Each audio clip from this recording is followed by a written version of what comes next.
just, we can rather talk about it, because as we talk about it, I think we get to firmer answers. Yeah, but just the tactics, because the way I took it, it was almost like an attempted brainwashing through manipulation and fucking abuse. Yes. Again, I still think that this is better that we talk about it and we never go to the video and we just talk about it. But yeah, because essentially it's a historical argument, and Right. he is historically distorting context on purpose. He's conflating things, he's oversimplifying things, and he doesn't give a damn because he doesn't care about the truth of history, because he believes that history contains an original sin and that you are the symbol of it, essentially. Yeah. So, like, you are the other to him. He is a fundamental fascist. He doesn't believe in the American value and the American project.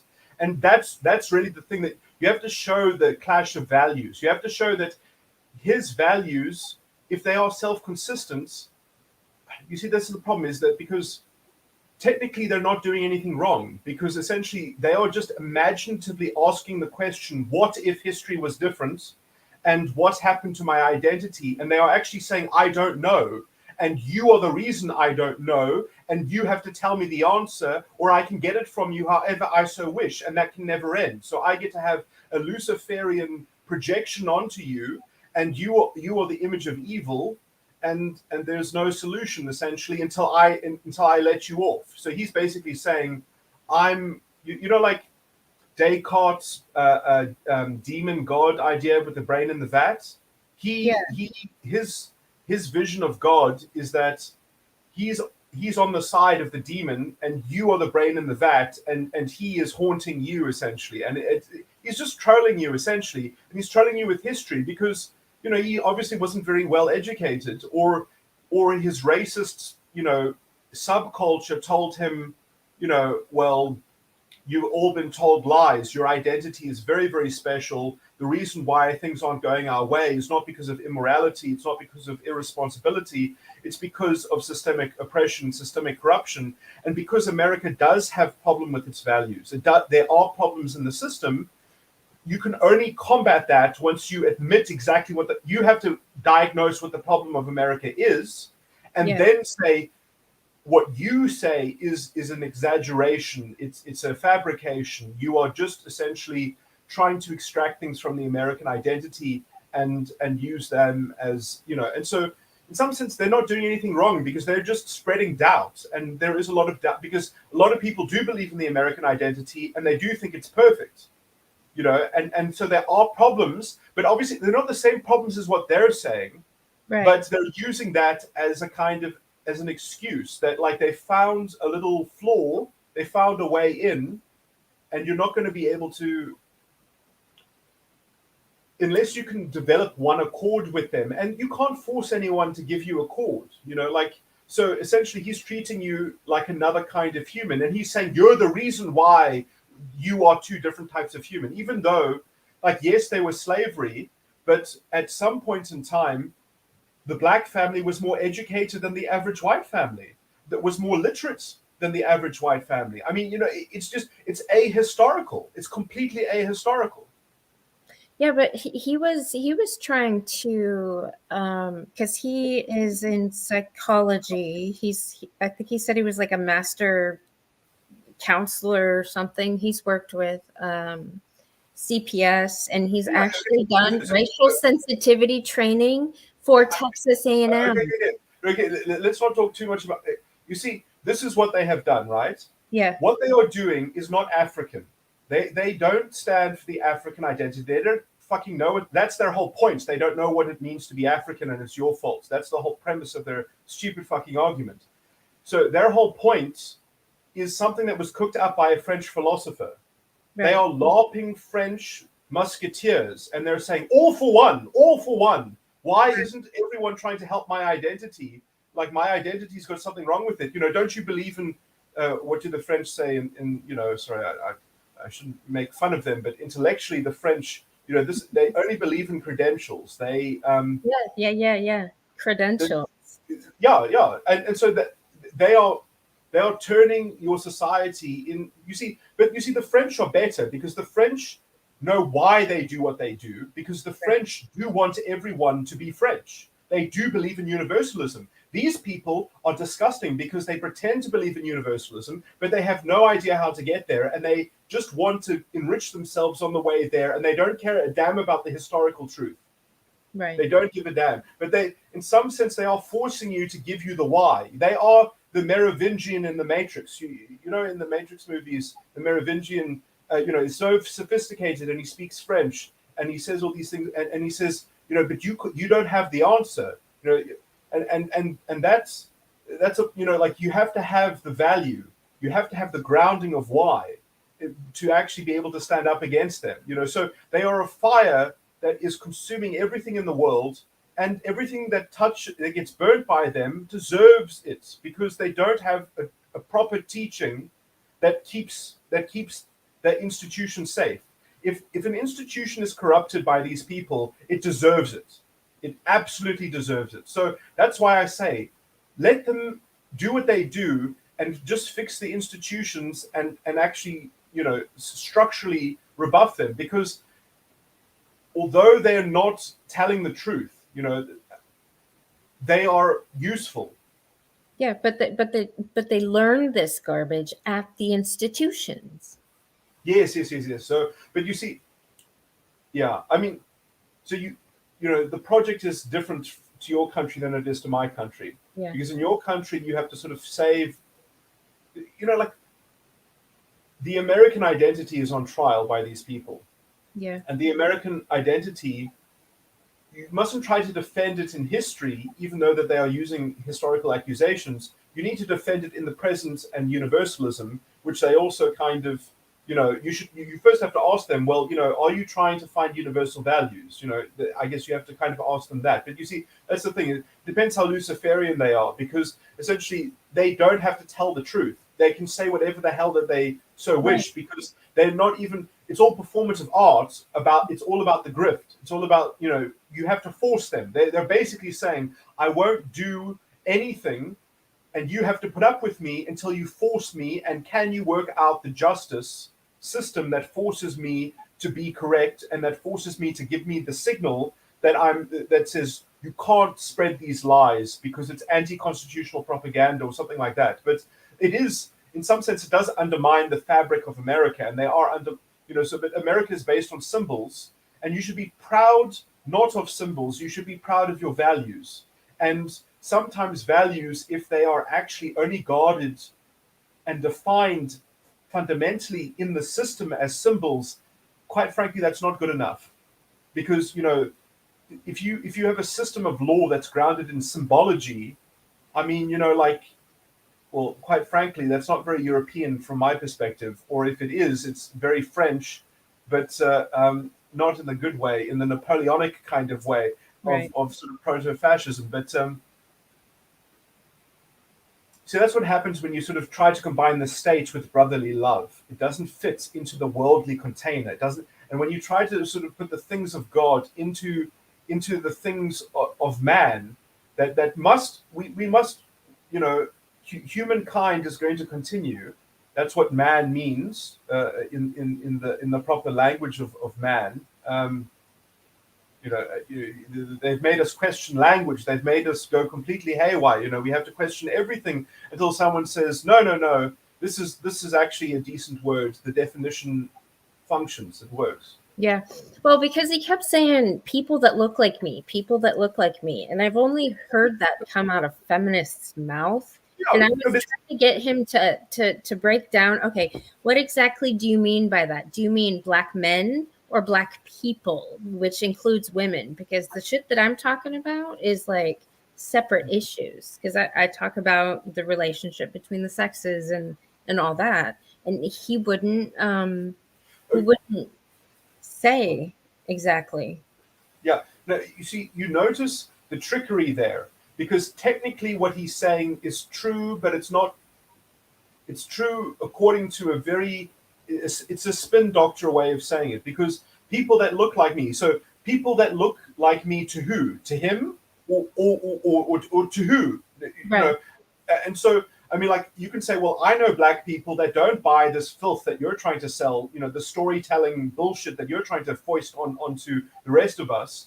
And he'll say, yeah, but they don't look like me. They look like coconuts or some other racist bullshit, So, like, it's layered into their definitional what things mean, what things are in the they objectify reality, and they have their relativism is the grounding of qualia, of the quality of something. They are the only judge of it, and there's a kind of truth to that. But then you just have to, this is a religious thing. You can only really do it with religion. You say, how do you know that what looks like, how do you know what you see, I mean, like, is seeing believing? So just because you believe it, does that make it true? Like, I mean, like, what is your epistemology here? And then they'll say, oh, you're a modernist, or they'll come up with some stupid word, or they'll say that's white supremacy. Like, it's like, okay, well, you're othering yourself, and you're making yourself uncivilized, and you're making yourself literally despondent to the common governance and the common rule.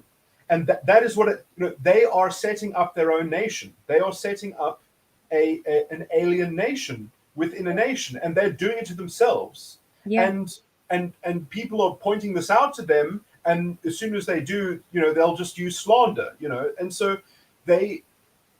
it's a self-fulfilling, self-aggravating narrative, and it's just because they don't believe, they prefer not to believe that people aren't racist, because they can come up with this. It's a fake argument. People that look like me. That's not even true. It's not factually true. There are other people that look like you that don't believe this filth, and it's probably even the majority. It's just it's the psychologically sick, because you're an atheist, because you don't believe that we all have the same God. So you want to take your atheism out on society. Fuck you. Like, I mean, that's the response. It's like, go find God. I'm sorry you're trying to find God in politics like a fascist. Right. Yeah, I mean, well, that's what the fascists try to do. They try to, well, to be precise, perhaps, let me say totalitarianism. But I mean, it's all the same thing. Is that, and then that gives them license to make up their own history, because they are trying to create their own ethno-states. Essentially, they want their own ethno-state because they won't enjoy the fruits of the Enlightenment, as it were, or of modernity, because they think that there's some place called post-modernity, which some Frenchmen created, and so they're basking in their French retreat, and they're well, I guess I'm sort of they're French spies, and they think they're African, they think they're representing Africa, they're representing France. I mean, if you want to solve this problem, go understand the European conflict and solve that. But they don't care about world history because it's not their history, because they're racist scum. Because it was, like they made themselves not feel included, essentially, because they used any excuse under the sun. Yeah. No, they like segregation. Yes. Which is weird.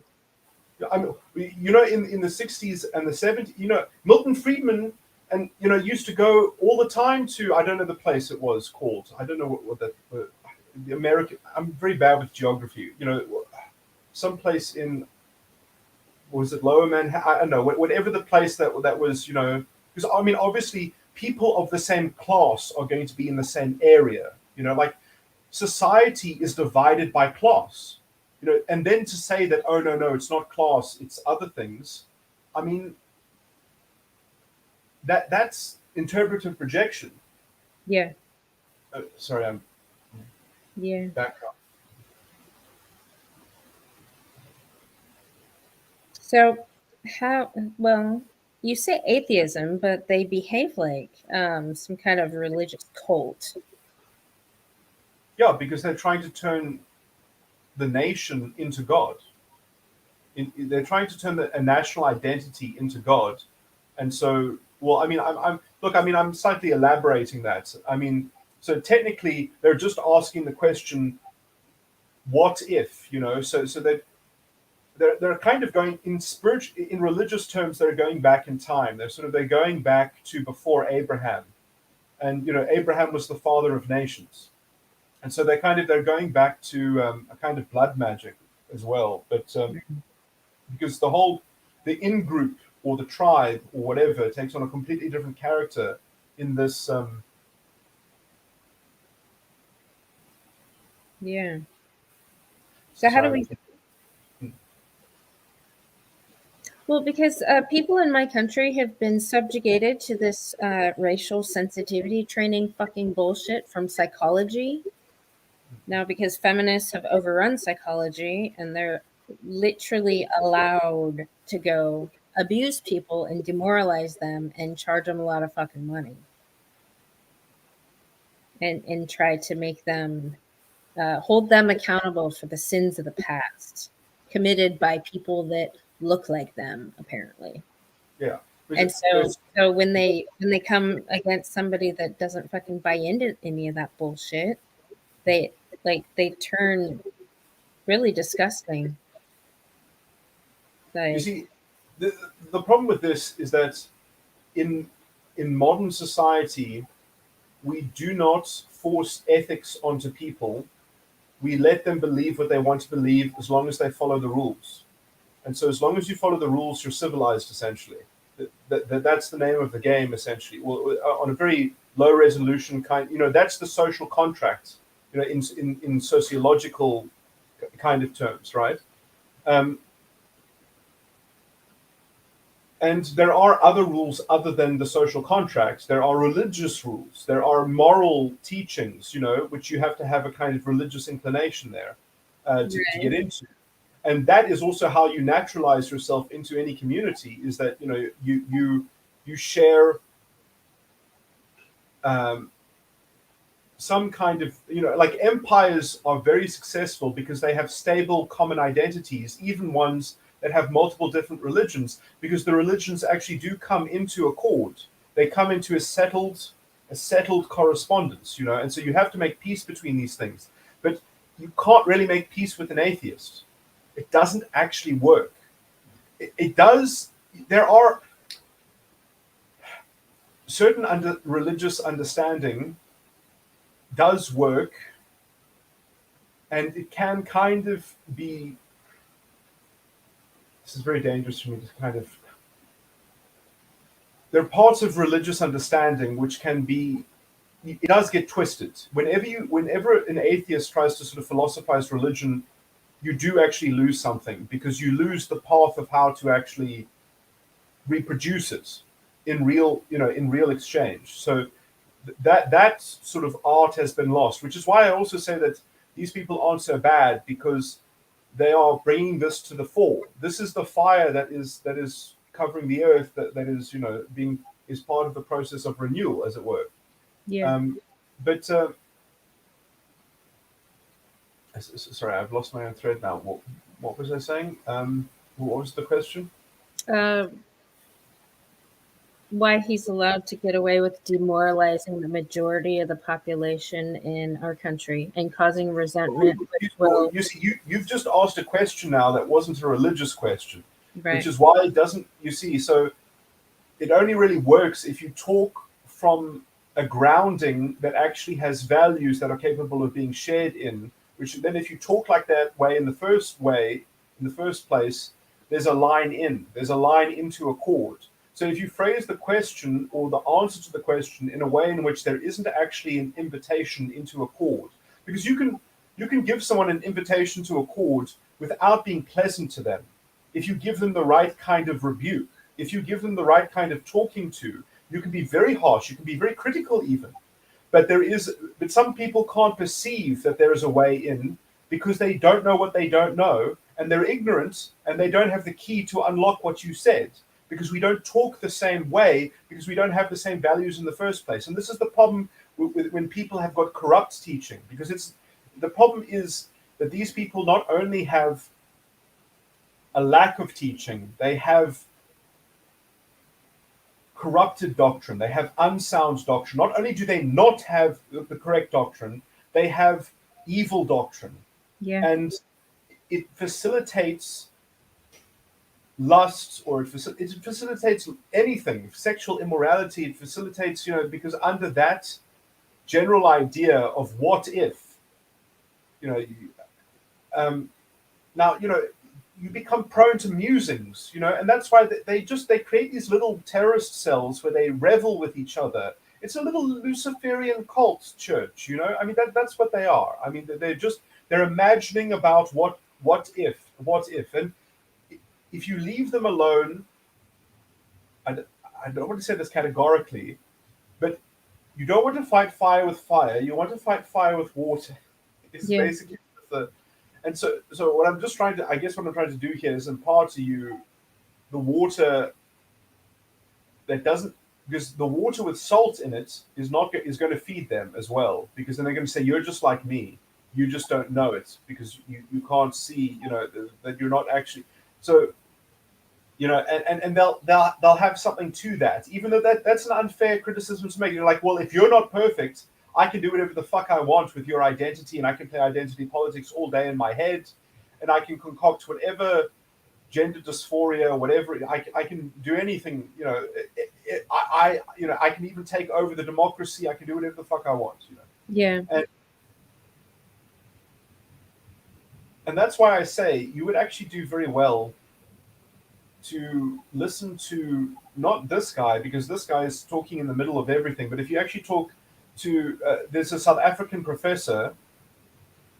If you watch him, like I was just watching this, if you just watch the first 15 minutes, that is what you have to get, because that is quintessentially what the evil is. Because, I mean, like it's much easier to contradict the first 50. It's just 15 minutes of this lecture that you would have to watch to understand the core of all the lies and all the historical ignorance and inaccuracy and decontextualization. It's just a complete imagination projected onto history that is all basically saying you interrupted my identity, and my identity has a claim against you, and therefore I can take you to the cleaners ad infinitum. I can logically, technically,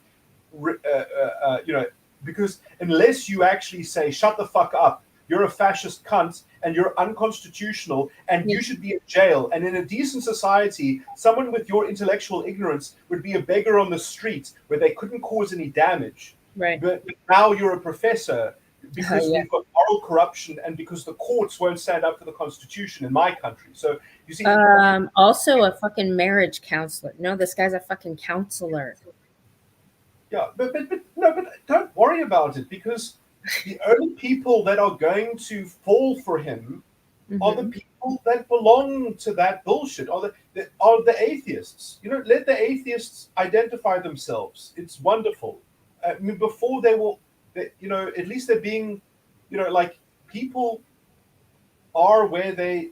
I like how they're sorted. I mean, it was terrible, because you would meet someone and you would have conversations with them, and then it would take so long to get into ethics, so long for you to find out if they're just really an attention whore and a greedy, sort of conniving, people who pretend to like people in a genuine way, but they're really they're just addicted to dishonesty, and they're addicted to storytelling about because they're fractured. They have these disparate nations inside of them. They don't understand them, and there are lots of metaphorical ways you can get into it forever. But essentially, now they identify themselves. Isn't that wonderful? Well, yeah, but that's why I don't understand why we're like, okay, there's the fucking racist. Why is everybody in our country accepting that they're literally projecting their racism onto other people? Because your society doesn't have the tools to fix the problem. Because the last time you fixed the problem was McCarthyism, which is not the right solution to that's an incorrect. That was unjust. You see, McCarthyism was technically broke the American framework. It broke the American Constitution. Your Constitution has been broken at least twice, and you haven't recovered it. And so you actually have a historical guilt, but it's not the guilt that they're talking about. But they get away with their bullshit because you haven't actually cleaned up your own house. You know what does Jordan Peterson say? Clean up your own house before you go out and you tell other people what to do. And so now I do look. There is a paradox here, because the only way to fix the American system is through politics and through democracy, which is why So in my country, I don't want to get into politics. I want to make a legal argument.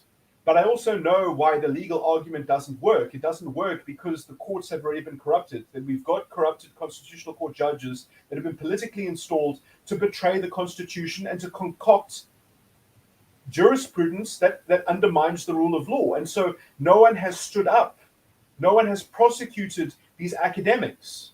Right. And so I need to become a special prosecutor or something like that. But how to extract that from a corrupt court? It's I mean, you see, maybe I have myself to blame because I haven't tried it. But I also think that the problem is that we also do live in a democracy, and there does have to be consent of the governed. And so, maybe the country should split up. I mean, I certainly don't hope for it. But I mean, like, these people are destroying the country, and they're destroying it in the name of democratic illiteracy, and they keep on getting away with it because the people keep on falling for it, even though that there are many voices, but no one listens to them because they've been labeled as white. It's reverse racism. It's reverse racism, which, as we whites like to say, is racism. Right. But I mean, obviously, we're all wrong because that's the wrong word, because there's no such thing as racism. It's racialism. That's the actual proper English. But no one bothers to learn definitions of things and actually understand anything in the world and understand morality at a deep grounded level. So we're all just using these words, and there's no sound doctrine that say you are unsound. What you want is immoral. It's not grounded in anything other than your own. I can't even say the word because I'm afraid to pronounce it because I'm going to pronounce it incorrectly. Some words I haven't used for so long that I don't know how to pronounce them because they're a bit of a tongue twister. Lasciviousness, it's got the CH in it. Lasciviousness. That's what Luciferianism is. That's what lust is that you just imagine things, But sorry, I mean, all addictions are based on this, because you anyway. I mean, no, they are. Yeah, I mean, it's just this isn't.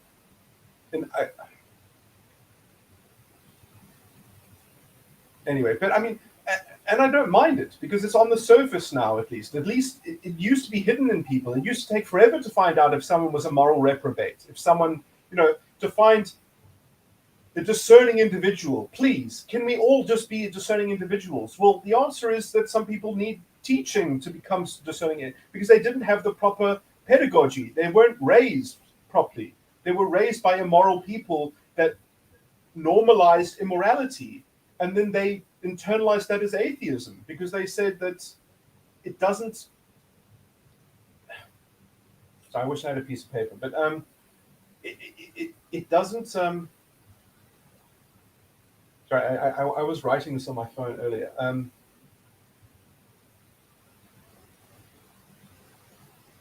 It's sort of the fear that it doesn't work out, that history is actually irreparably. It's a lack of hope. It's a lack of hope, faith, but the problem is that it's not just an issue of not having faith. It's also an issue that there is bad faith. There is such a thing as bad faith. Yeah. You see, but the problem is that to fix bad faith is that the Holy Spirit doesn't fix bad faith. Only understanding fixes bad faith. So the Holy Spirit might tell you there's something off here, but I don't know, the Holy Spirit itself. I mean, these people, they're using the Holy Spirit. Because,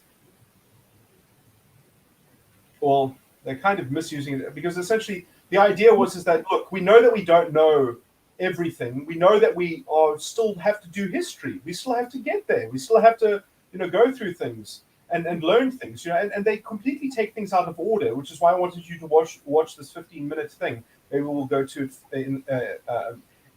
What's it called? I'll give you the link, but sorry, let me just finish this thread. Is that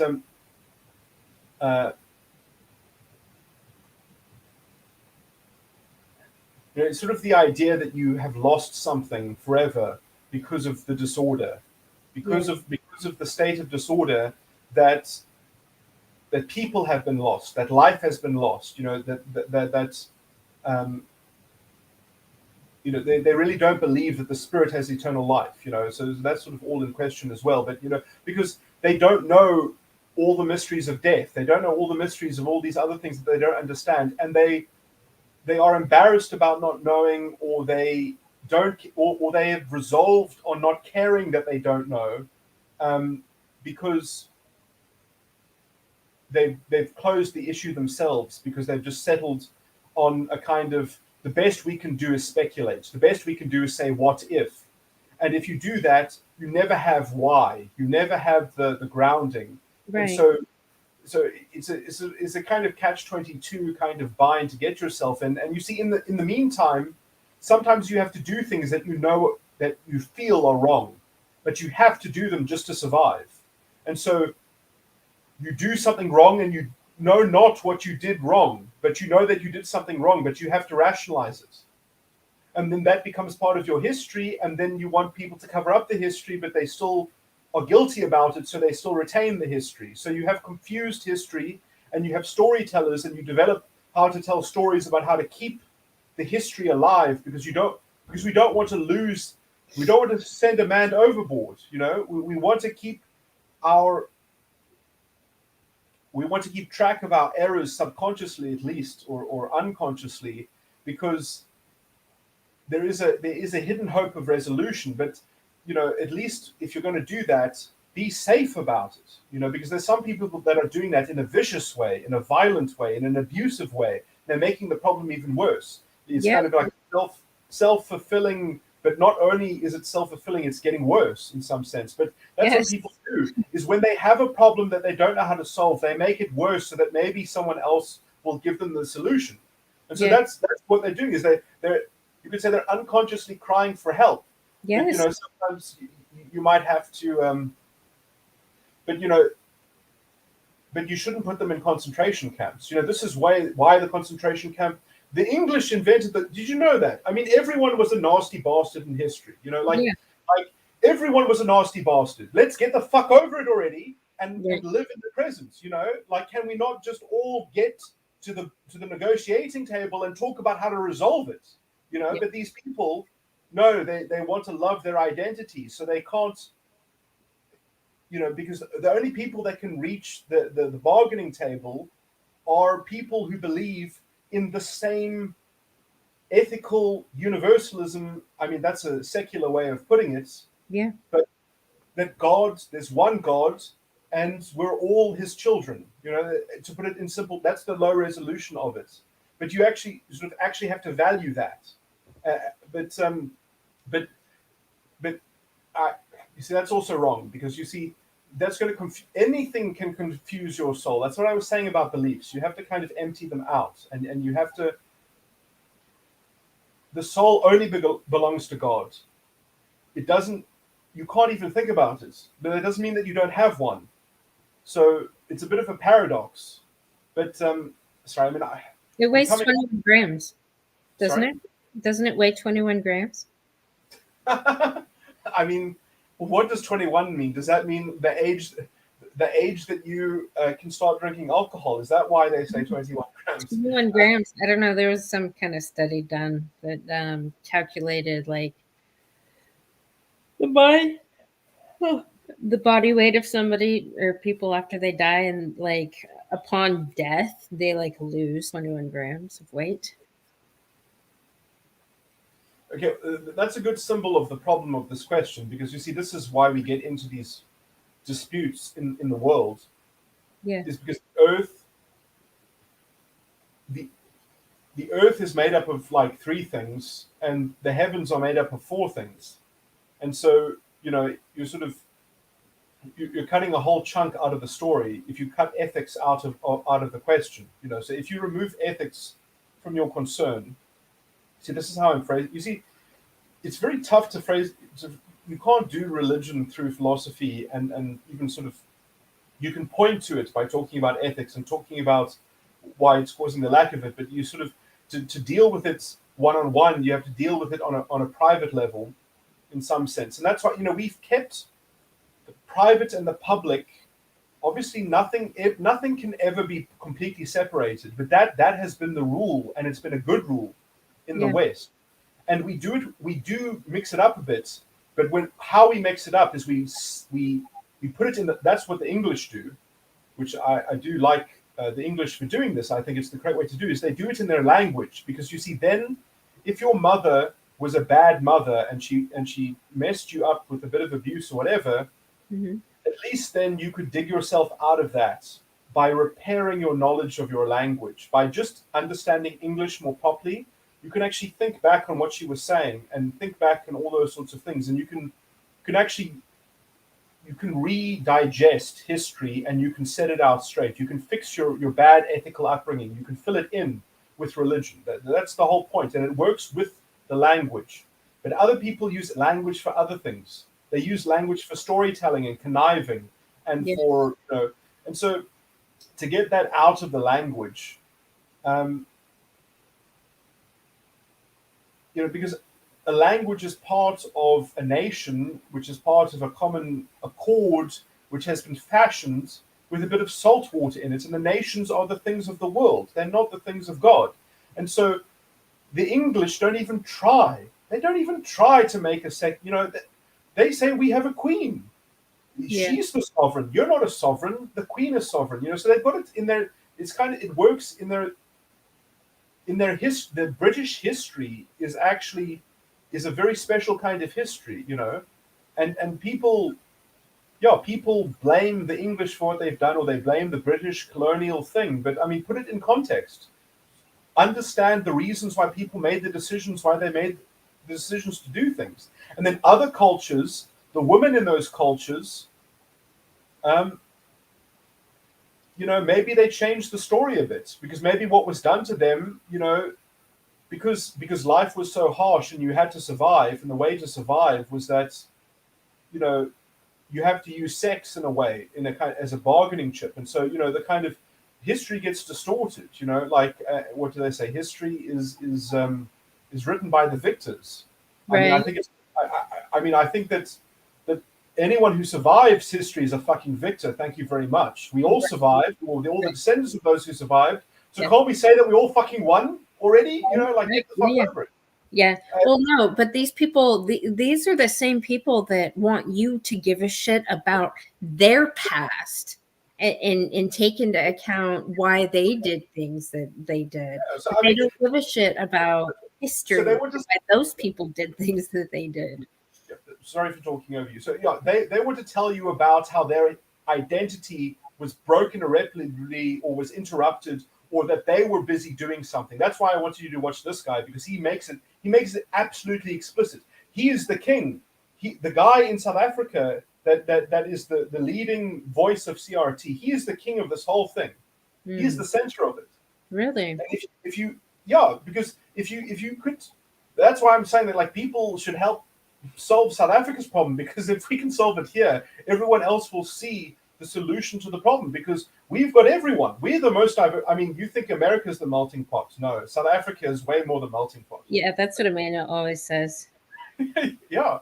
I mean, we are the Christian missionaries that came. Yes, there were some bastards, the nasty bastards that came with the missionaries. Yeah. And obviously there's some mixing, and there's obviously bad things happen when things get mixed up, What did they say? Something about cooks and it being in the kitchen, and it's messy when you have too many cooks, or something like that. But I don't think we spoiled the broth. I don't think it's spoiled. I think everything is we can rehabilitate everything. We just need to start listening to one another and stop labeling people that, that's a white political party. I don't want a better life if I have to vote for a white political party. Well, but they're fucking racist. How do you unracialize them?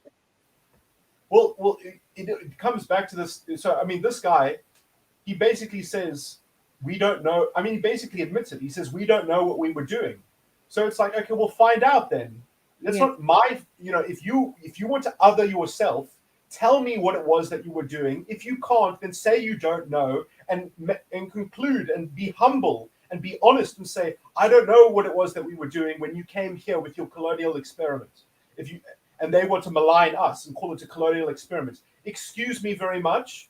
You don't know the intentions of the people that came here. You don't know their hearts. Nelson Mandela was educated in a fucking missionary school. Do you not even know your own fucking political history? They completely just disorientate everything. they shit on their own record just so that they can have their. I mean, a lot of this.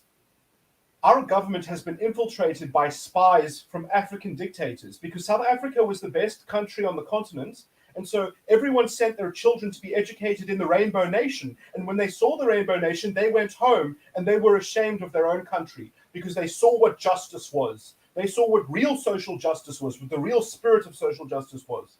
And it was basically corrupted in 2008 when the law became overtly racialized near the end of Mbeki's reign.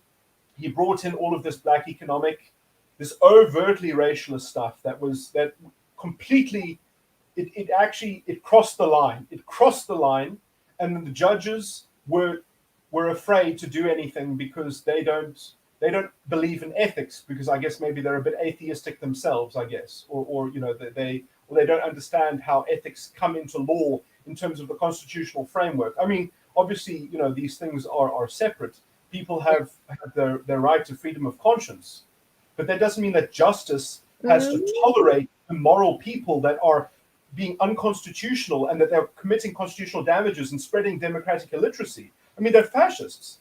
But yeah, but do people really have a freedom of conscience when there's people actively trying to colonize the minds of people and they enter through their fucking emotions? Yeah, I mean, you can see how you take anything logically to the extreme and it becomes paradoxical. Obviously, that's why every right in the Bill of Rights in the South African Constitution can be infringed, but it can only be infringed according to the subclauses, the lettered subclauses of the limitations clause, because this is how the courts fucked us over. This is what they with their American trickery, by the way. They got this from an American jurist, came here. They took special counsel from an American legal professor to bring us this bullshit. And they said, well, in the top of the limitations clause, which if it had it right in front of me, I would read it out.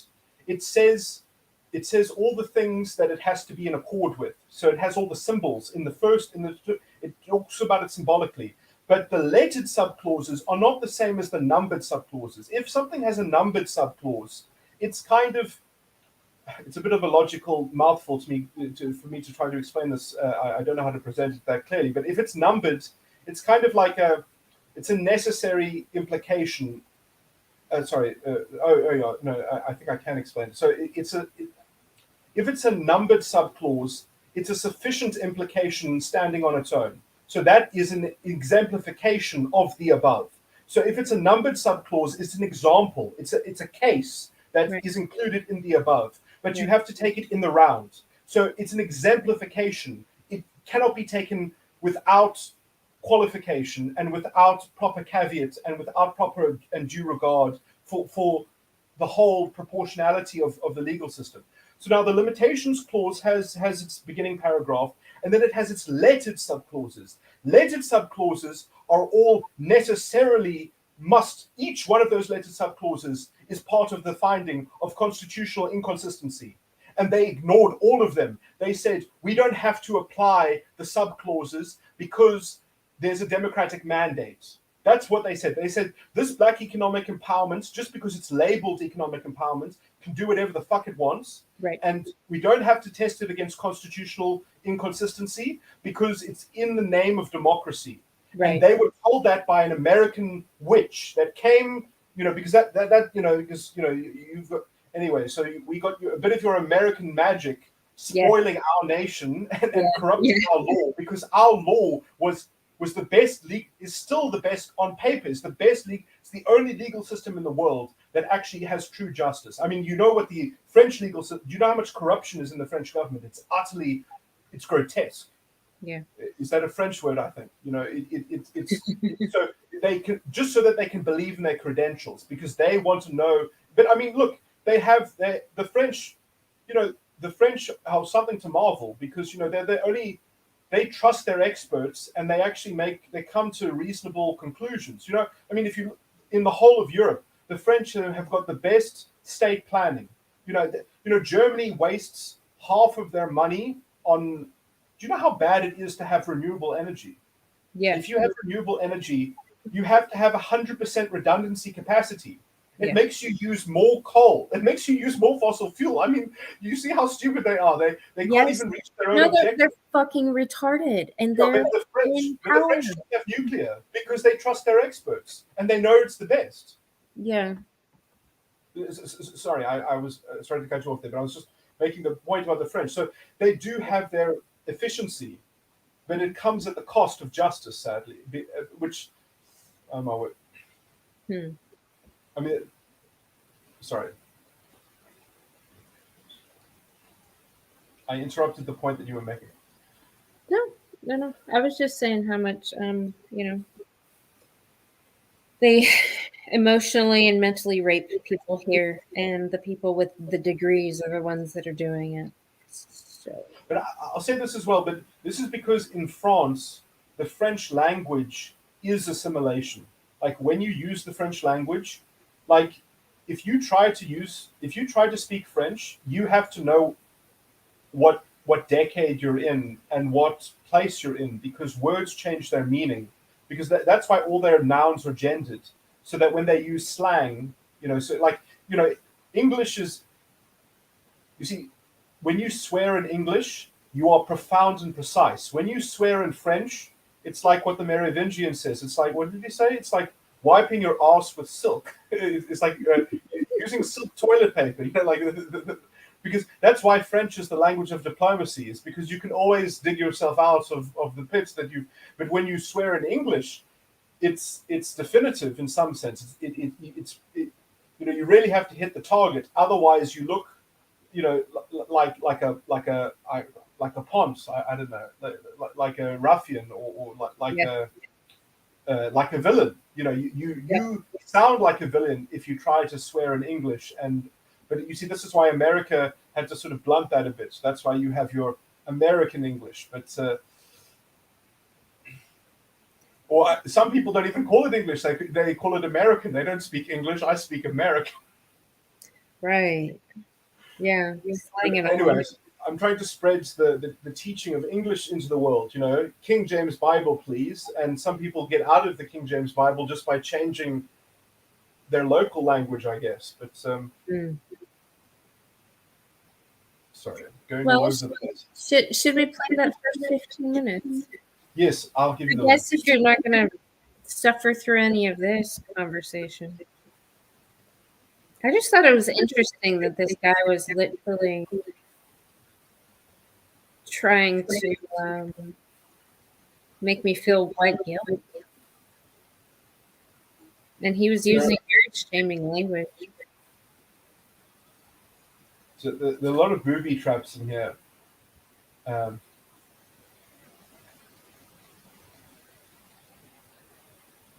And then I was watching the first 15 minutes. So actually, I've given him 40 minutes of my time because I watched 26 minutes of the link that I just gave you, and then I watched 15 minutes of this link.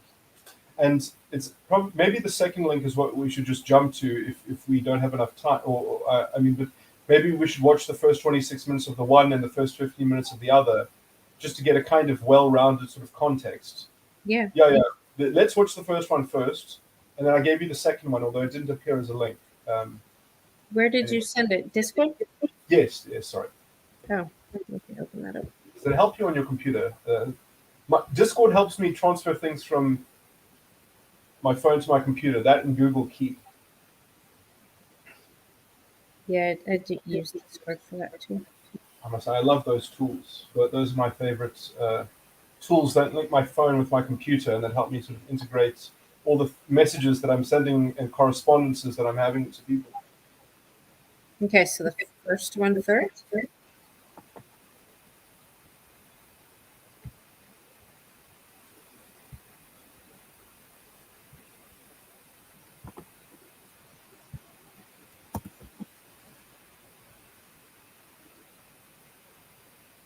I have to start it again and unmute. Her introduction is quite important. Okay. So you notice how they are so precise with their context. They really are. They make a huge effort to be technically correct, according to what if, according to skepticism, hard skepticism. They're always leveraging it, like a Right. French modernist. Okay, sorry. Like a French postmodernist. All right. Okay. I am going to Mute me. well, no, while I'm playing this, I am going to run and grab some tea, but I can still hear it. Oh, okay. Hello, everyone. Welcome to Tangaza. My name is Bengi Buhemba, and I am the Deputy Chairperson for the Pan-African Youth Conference. Thank you so much for choosing to be here with us today as we inaugurate our pre-conference discussion series, Tangaza. I know that I speak for everyone on the organizing committee when I say that it has been a thrill to see the number of participants registering for the conference grow over the past 2 weeks. It is both an affirmation and an inspiration to continue the work we are doing to mobilize a critical mass of young Africans across the world who are committed to the development of Africa. I want to use this opportunity to thank the Program of African Studies here at Northwestern University, who have generously contributed.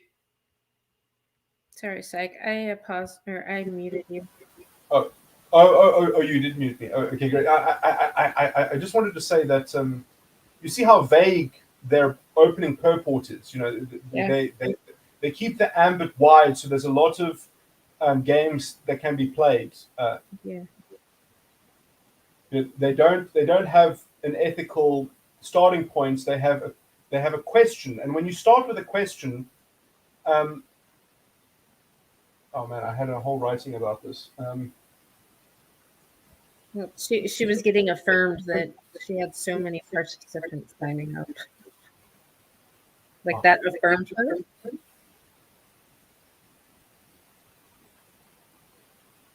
Yeah, I mean, yes, I mean, it does ask all these questions because you see, essentially, they really are channeling a tribal mentality because essentially it's a kind of blood magic. It's like their group identity, which they are a part of, and that they are, they are racial essentialists. Yeah. Like that is their presupposition. That's why they can just ask questions like that because it's just assumed that we are one people and we so she is speaking on behalf of the group or to the she is orientated to the tribe, like that is her I guess you could call it sort of subculture. So she doesn't have to have a structure in her subconscious regulating her emotions. The tribe is regulating her emotions, and she has this feeling of tribal mentality. So like that makes sense. That's why they don't like any kind of criticism. Like unless it's even if they're their fellow tribe members, any kind of criticism throws off their emotions. Their tribe is responsible for making them feel good. Yeah, so I mean, they have to follow the decree of whoever the leader of the tribe is, but because the tribe is defined as race and as color, it's so vague. So who will come up as So they're trying to summon the Führer. They're trying to summon the representative of their identity, which is the thing that is tethering them to the earth. And so, they it's an idol worship. It's an idolatry of identity, essentially. And so that is how they are grounded in their soul. They identify the soul as race or as identity, or now and which is everything. So it's sort of it's vague. It's like, is it the ground? Is it the geography? Is it the continent? So it's like they're calling on the spirit to appear. It's like they're trying to say, someone come and teach us history, while we, in the meantime, are telling stories about what we would like our history to maybe reflect about us. So it's like, let's imagine our own history is kind of like, so this is a kind of a seance. This is a kind of, because they're trying to, in some sense, they're trying to bring back the ancestor. They're trying to say nothing was lost. It's living in our blood. So it's a kind of idea that sort of, this is the sort of the blood and soil mysticism of fascism, essentially, we must remember that Hitler is downstream of Napoleon. So again, I just want to blame the French again. I know that they can take it. I know that they can take a good, anyway. Yeah. They've got lots of nice nuclear power. No one wants to fuck with the French. Like they're a nuclear power. There are only 5 countries that are allowed to have nukes, and they're the big boys. So Right. Okay. I'll continue playing this, and I'll be right back. I'm gonna grab some tea. Contributed to our cause and facilitated the work we are doing today. There are also not enough words to say thank you to the PAYC organizing team who have dedicated countless hours to ensuring that all of this takes place. I know that I am because of who we are, and I thank you for your commitment and partnership in this work. The Pan-African Youth Conference seeks to foster a common understanding and diagnosis of Africa's challenges today through critical debate and discussions in response to 4 questions. Who are we as Africans? Where are we as a continent? How did we get here? And how do we go from here? Through this work, what we are striving for is an understanding of what our generation's historic contribution to Africa's protracted liberation struggle will be, and an actualization of that contribution. Using the finite time we have on this earth, how will we advance this struggle to move the needle closer and bend the arc more toward the freedom that we seek? We pay tribute to those who have gone before us in this struggle for their contribution to Africa's liberation, as it is because of them that we are able to be here today. This March, as many of you know, we host the 2nd edition of the Pan-African Youth Conference based on the theme, Which Way Africa? Recognizing that Africa's path to development has not been as successful or as successful as we and those who came before us would have hoped, we realize that we are at a critical juncture. We either continue down a path that keeps us bound in a state of permanent emergency, or we begin working collectively toward an alternative approach to development. This considered, in order to deal with the state of Africa today and its future, in other words, what we would like the continent to become, it is essential that we understand why Africa is the way that it is today and how this came to be. Africa's independence struggle was influenced by 2 critical ideas, ideas of nationalism and modernity. In terms of nationalism was used to mobilize Africans against the colonial state in the struggle for independence. On the other hand, modernity was the predominant vision of development, the promise of independence. African leaders wanted to use newly attained independence to modernize Africa. And these 2 ideas of nationalism and modernity have shaped Africa's post-colonial experience for better or for worse. Therefore, it is important that we understand through a critical study how these ideas have influenced the current state of Africa. Tangaza has been specially curated in response to this need. Swahili for Enlightenment, Tangaza will give us the opportunity to unpack these themes of nationalism and modernity and how they have influenced politics, socioeconomics, and culture. And it is these conversations that will form the bedrock for our conversations in the conference in March. Every Saturday for the next 4 weeks, we will gather and hear from a range of exceptional scholars through a series of public lectures and open discussions. It is now at this point that I have the utmost pleasure to introduce a scholar who for a long time has worked on these questions of development and modernity as they pertain to Africa. I had the privilege, as some of you here today, to be part of the committee as a participant during the Pan-African Youth Conference last year, where he chaired the Culture and Identity Committee.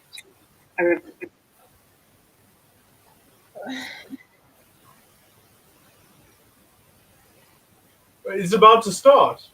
Okay. The speaker's about. Well no, no. But if you want, what were you going to say? I'll just wait. It heard. No. Well, oh, you wanted to comment? This is one of her idols. Yes. She's like worshiping him. Yeah. Well, he's an esteemed elder in the tribe, essentially, and this is a storyteller. So this is what passes for history. So this is going to be a kind of. It's weird because essentially, I mean, what sort of happens is history becomes also used as a healing thing for the group, so you can always just kind of you can always just project what's wrong onto the out group as well, so I mean, so you fudge the facts a bit, and well, we're going to see it. It's going to be coming up here, but essentially, because ethics is displaced by natural energy, by the feeling of it in your body. So it goes by feeling. Okay, sorry, yeah. Yeah, but isn't that just... Yeah, that's weird. Okay. Just put your finger up when you want me to pause it. Okay. Revolutionary thinker and leader of our time, Dr. Lwazi Lushawa teaches politics at the University of Cape Town in South Africa, and has authored the book Development as Modernity, Modernity as Development, a work that has been foundational for PAYC this year. Today we have the privilege to hear from Dr. Lushawa on the topic of nationalism and how it has shaped post-colonial Africa. And next week we are doubly gifted to hear him speak on the topic of modernity. Professor, it is an honor to glean your thoughts and wisdom. We warmly welcome you to Tangaza, and we thank you for being here with us today. That's fine. So thank you very much. Bengi, I really am very grateful for the opportunity that you have accorded us, this afternoon, to share a few thoughts, on the subject of nationalism.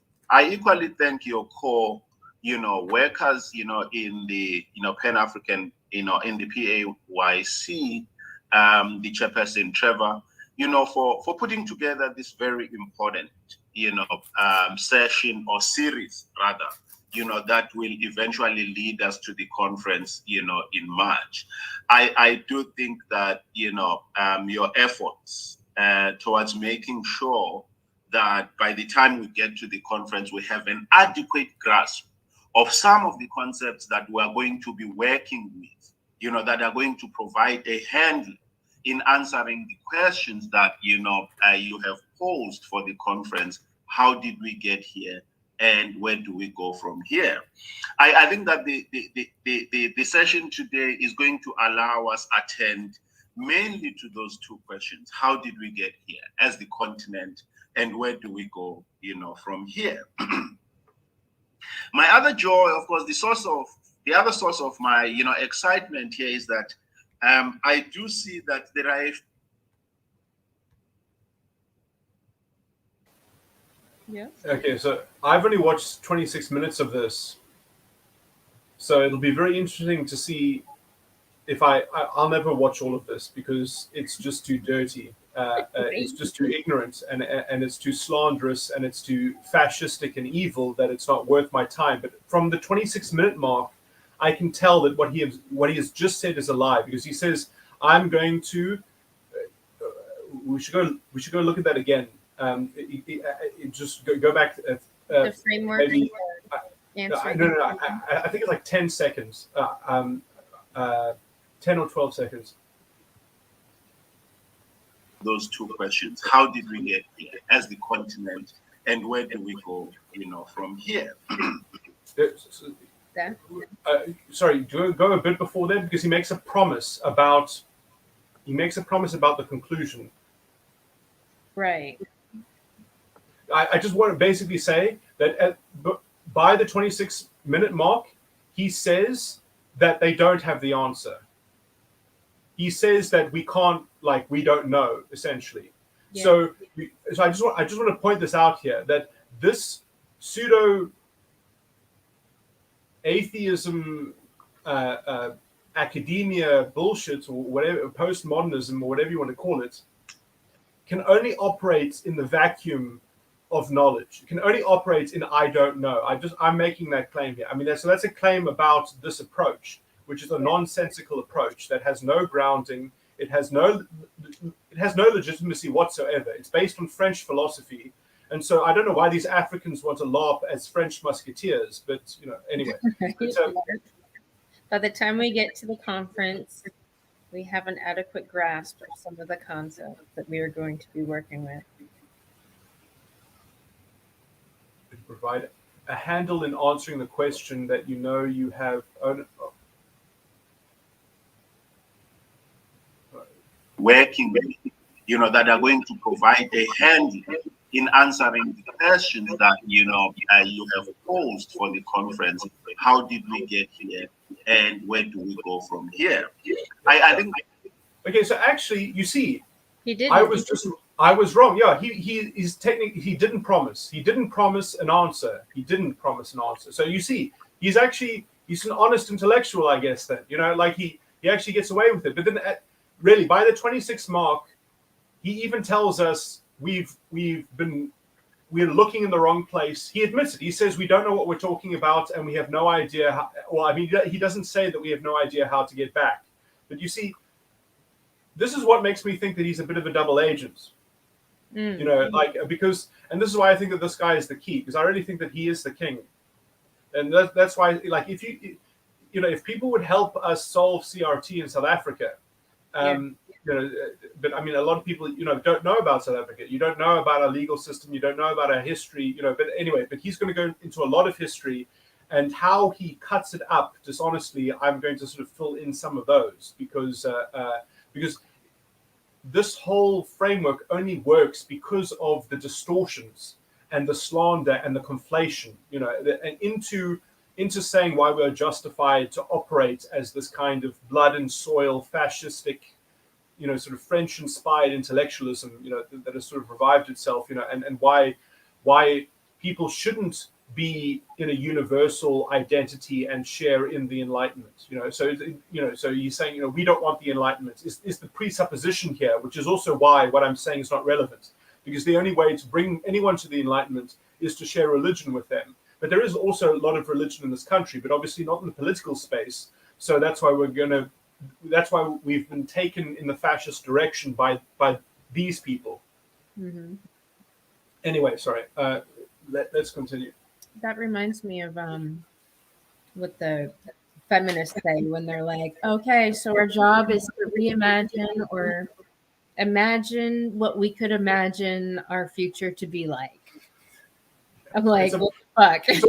It's like a fractal. It's like, in mathematics, when something is the power -1, it actually becomes an infinite regress of well, not just that. It has to be a formula that has a variable, but as soon as you put in another value, you get a completely different picture. But you can say that it's the same process, but they're constant. It's like monkey mind. I mean, that's literally what the Buddhists call it. When you're just you're latching onto ideas, and So I mean, and I guess people are going to say, "Oh, look, I'm a white supremacist." Look, I mean, what kind of monkey am I? I mean, I'm obviously very similar to an orangutan, but shiny monkey. What did you say? Shiny monkey? What? Shiny monkey. Okay. Right. Well, anyway, play more. Yes, please. That the session today is going to allow us attend mainly to those two questions. How did we get here as the continent, and where do we go, from here? My other joy, of course, the other source of my, excitement here is that I do see that there are a few people, there are a few fellow Africans that, we had an opportunity to interact with, in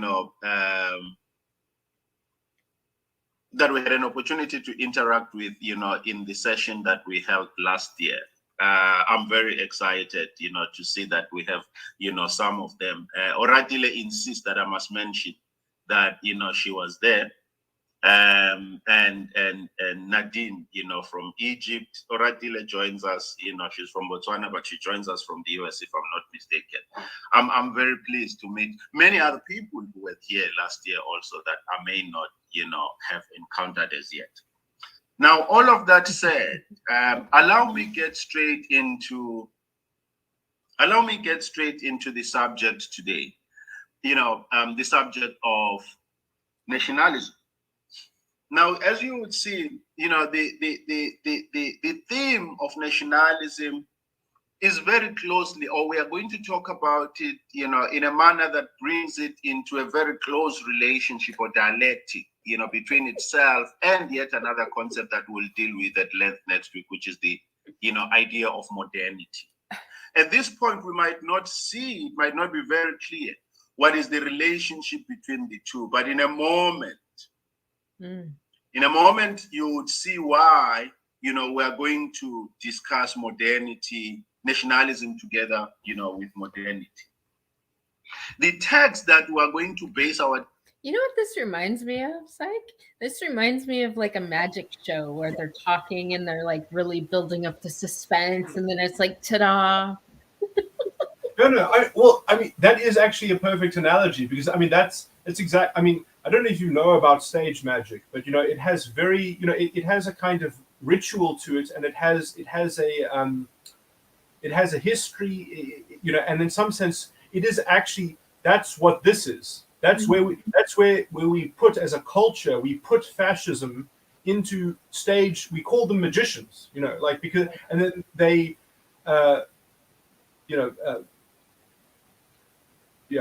and anyway, and they make, in some sense, they make fun of the idea that seeing is believing, or they're forcing us to sort of confront that mystery as a kind of, you don't really believe in magic, do you? Or do you?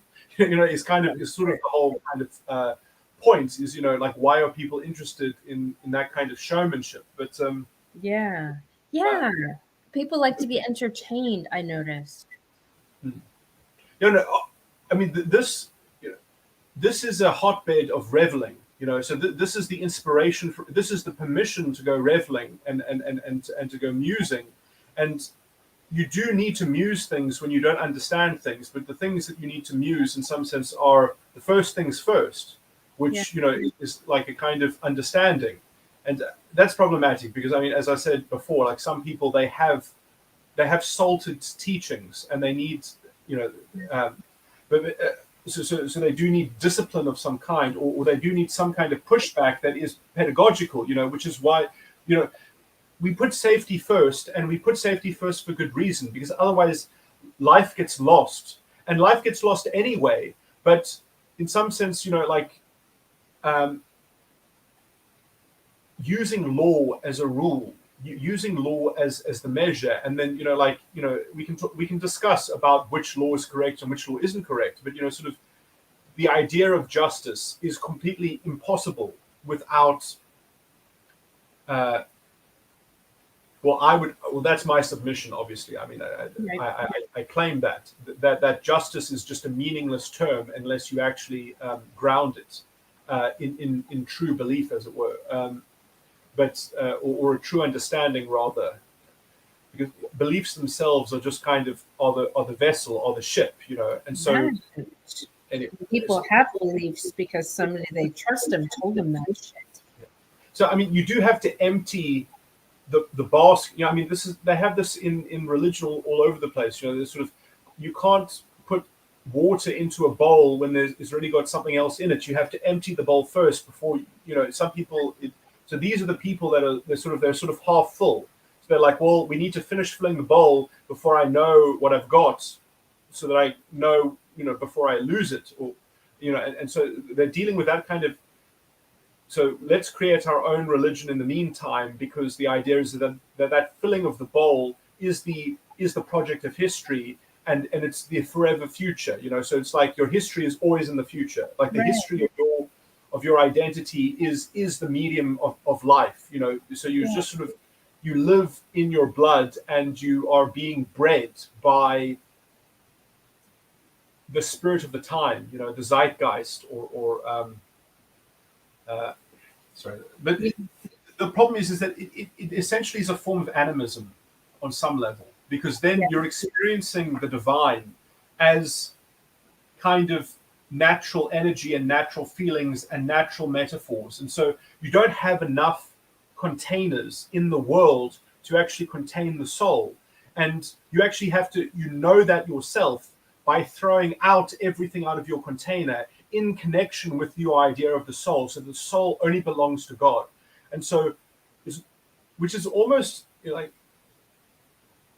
there's a technical, so I mean, there's a guy who can explain this on a technical level, which I'm doing, I'm a bit of a poor job of, but he also has problems with his explanation, because his explanation is from the perspective of monastic monism, and monastic monism is not the same thing as monotheism.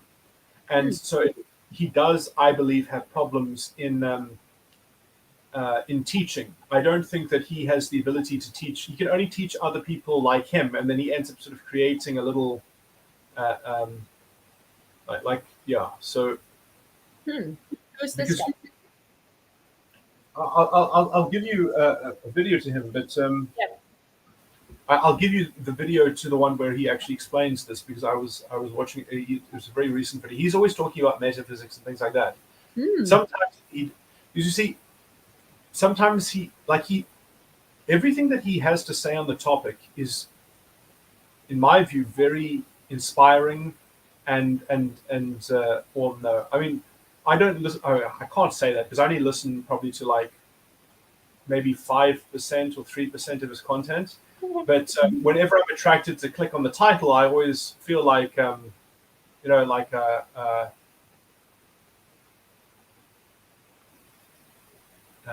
like he's a friendly cousin of mine, at least. Anyway. A disciplinary cousin. Well, I mean, I'm just trying to think. You see, he's a metatype. He's like us. He's a metatype 13, I would say. And the problem, metatype 13s do have problems. And I do remember meeting up with him in America, and we got on. We were sort of fast friends. Yeah. And the problem is that the problem is that obviously we want to be friends in life, and we want to be friendly and have friends and things like that. Yeah. But sometimes it's just really not too proper, exactly, because we also need to be serious, and we need to be serious about the right things and careful about the right things. Yeah. And the problem is that when you're friends with someone who is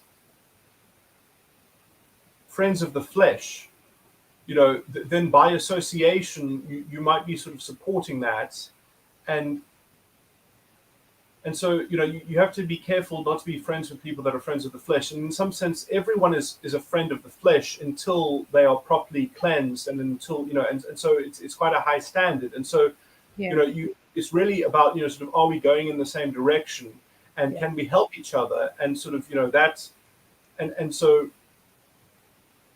I mean.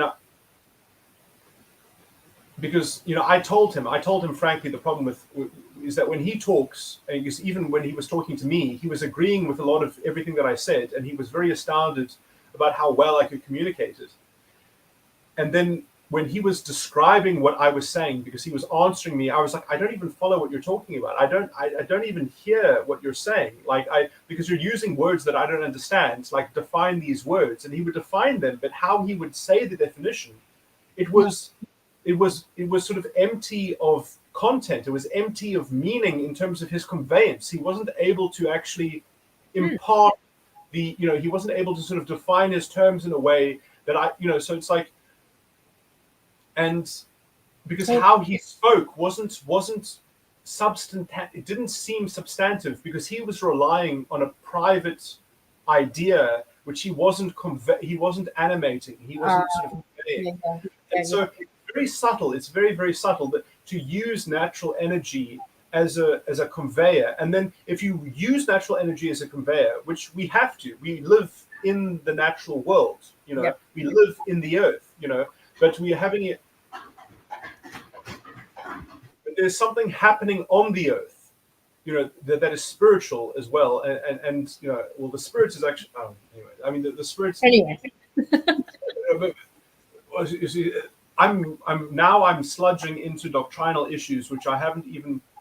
I remember I used to have the doctrine down pat when I was very, very young, and I kind of forgot it while I was studying all of the psychology in my original research, because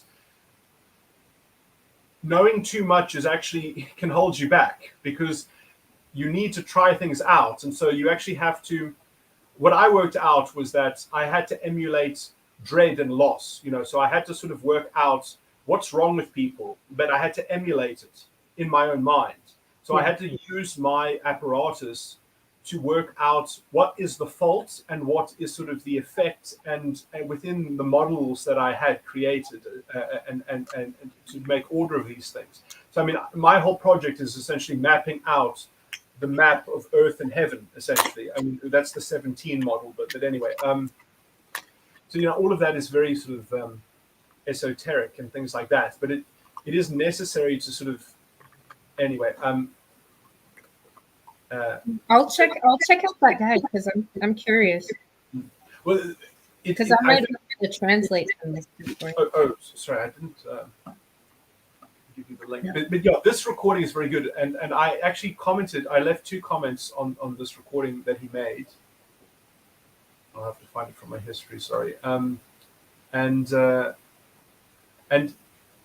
the way, because the point I mean, man, I would love to watch that with you after these videos or whatever. Oh, no, I did send it to you. Yeah. I would almost love to watch that because it's so connected with this ethical, moral issue. And then I commented on his video. I said, you do realize that this was the whole cryptic message of South Park in the episode Reverse Cowgirl. Which will make a lot of sense if you actually watch. If you watch that, it's Theoria Apophasis is the name of his YouTube channel. Theoria Apophasis, and so there are, in my view, what he said. There aren't enough important distinctions that he's drawing in order to actually be able to teach people. But he's very honest. I mean, he's also honest about it because he understands it. But he knows, and I imagine that he knows that he can't reach everyone with it. But it's also never possible to necessarily reach everyone with it, because that belongs to the soul, which belongs to God, and that is sort of an issue of the Holy Ghost, which we cannot know, because otherwise we transgress agency and responsibility, which we need in order to actually share the same stage with people without hurting their fundamental being, because I mean, people can be tortured and killed. Man, I shouldn't say things. But the spirit is not necessarily sullied, So there are different kinds of ways of defiling things, and so some of them are more subtle than others. And what's weird is that the more subtle the evil, the more insidious it is, the longer it takes to it's harder to, and that's probably why I exist. I mean, I probably exist because a whole lot of missionaries wanted to convert a whole lot of people, and they kind of knew that they didn't have the ammunition, they didn't have the capacity. And so then childs go cry, because that's what happens, I mean, if you watch the beginning of Naruto, like that's how, well, that, anyway, I mean. Yeah. So, you want to watch some more of this? Yes. Okay. Sorry, you see how it piles on, but we would like to skip ahead, but this is also important. Okay.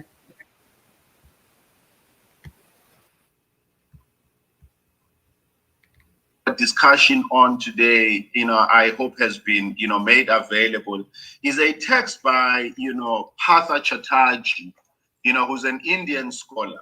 And the title of the text, it's a chapter in his book, on nationalism.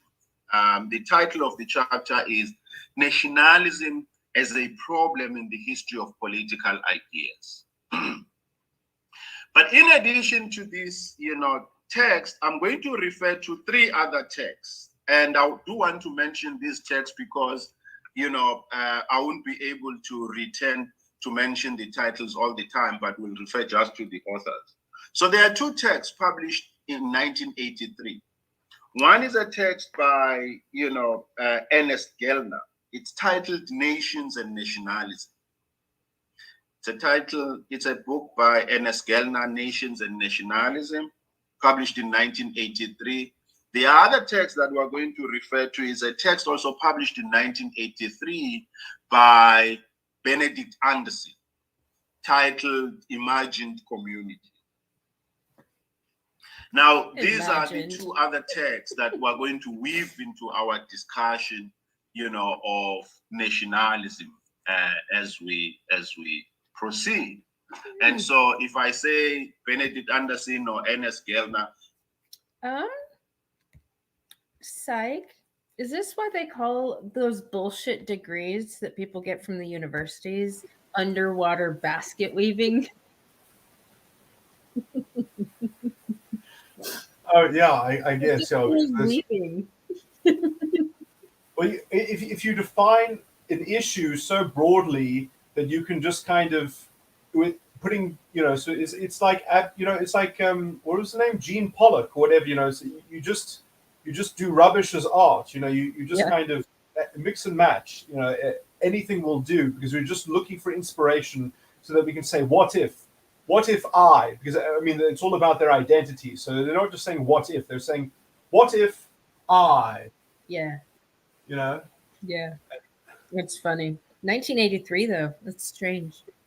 No, well, I mean, all the postmodern stuff is from I think it's even quite stark from even, I think it started in the 60s. I think it was probably had, and there's all these philosophers just claimed to have roots, right, into the existentialists and such.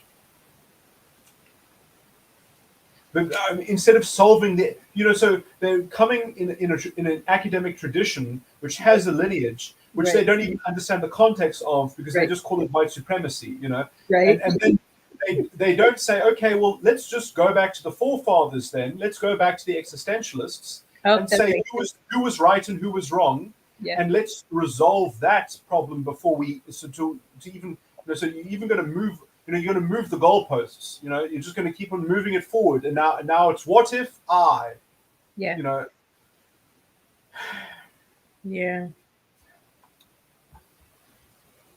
Because you need a purpose. If you don't proceed from a purpose, right. They don't have a real purpose. Their purpose is to convert people. Yeah, that's their purpose.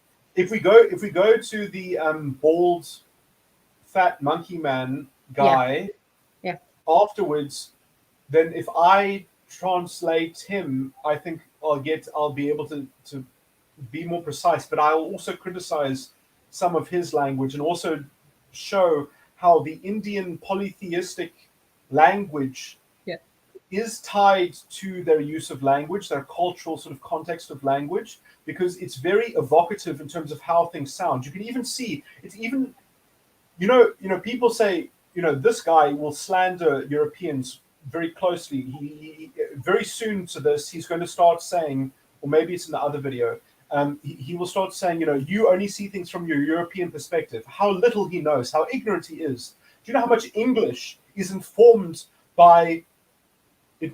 When we found a concept that we did not know in our language, we imported it, we recovered it, we recollected it, because we believe in universalism.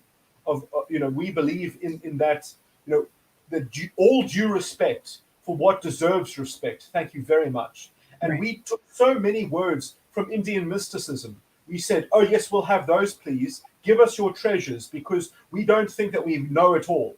We don't think that we're the best things, because we've done our best to do our best. Thank you very much, you slanderous cunt. Well, he's an accuser. In fact, I posted a response under this recording. If we can even read my written response, but maybe at the end of the 26 minutes, because that's when I wrote them. But anyway, you see, I'm giving you. You see, this is now I'm making you my secretary. That's all right. Specifically to those texts that I've mentioned that I will be referring to. So let us begin the discussion today by asking what I suspect is a very pertinent question that we must, confront as the young people in, Africa today, or young people who are concerned with the future of the continent. And as young people who hopefully are going to inherit the task of thinking through the problems of the continent. Now, one of the things that we cannot avoid as young people who are concerned about the future of the continent is the question. It's the following question, I suspect. And I hope we'll pick it up, we'll pick it up later on. The question is, what would it mean to train our intellectual senses as young people so that we are better able to recognize the problems of the colonial present? Let me repeat that. What would it mean, or what would it entail to train our intellectual senses so that we are better able to recognize the problems of the colonial present? Because it does. That's fucking weird. How can we better train our senses to better fucking recognize the problems of the colonial president?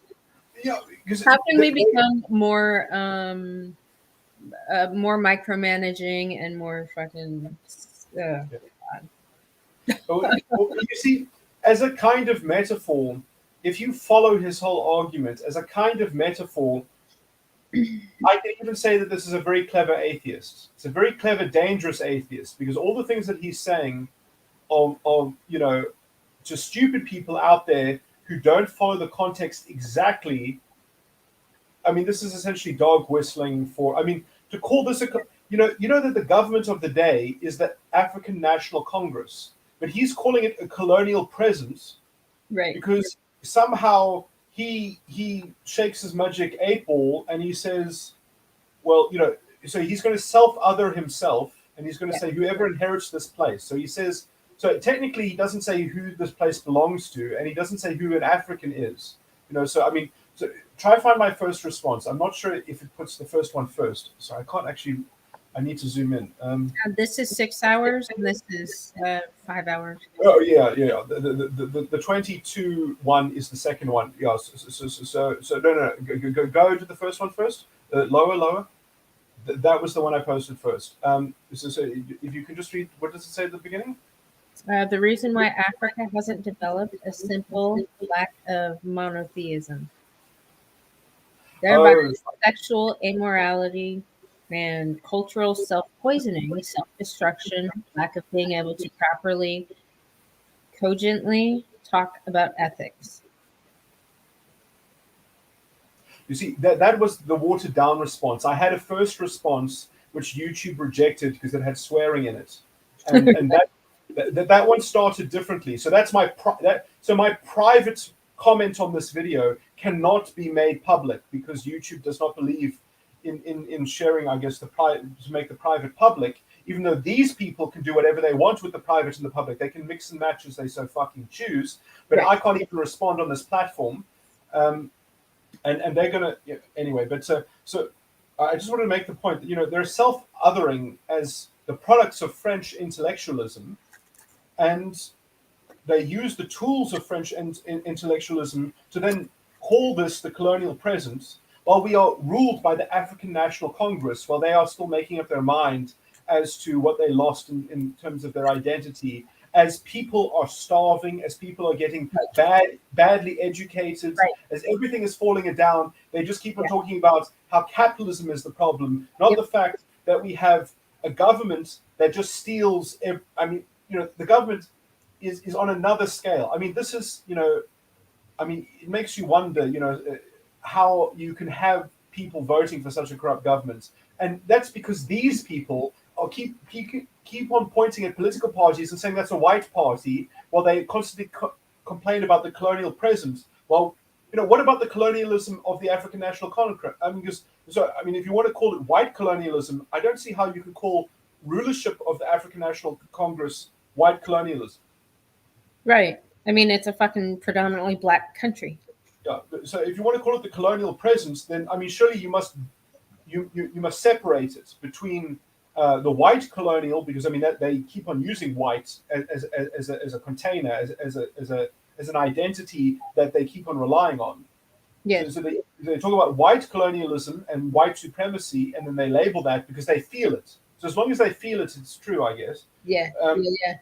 So I was going to make this point sort of more cogently myself, but you see, this is the problem: is that if you try to meet them on their level or engage with them, you lose cogency, because you have to try to pick up all the disparate threads of how they've just conflated reality into how it feels in their own body, and they call that agency. Well, it is a form of agency. It's a form of moral prostitution to idolatry of identity, and people are spiritually dead. I mean, literally, these people are just completely, they are just following the wind.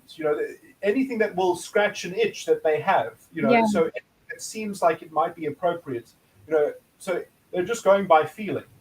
Yeah, and but so, there's no agency there because they are so easy to fucking take away their emotional agency like that. Well, you see, they don't want agency because they want holism. They say, no, I'm already perfect. It's the world that is about, it's the Rousseauian idea of the noble savage, essentially.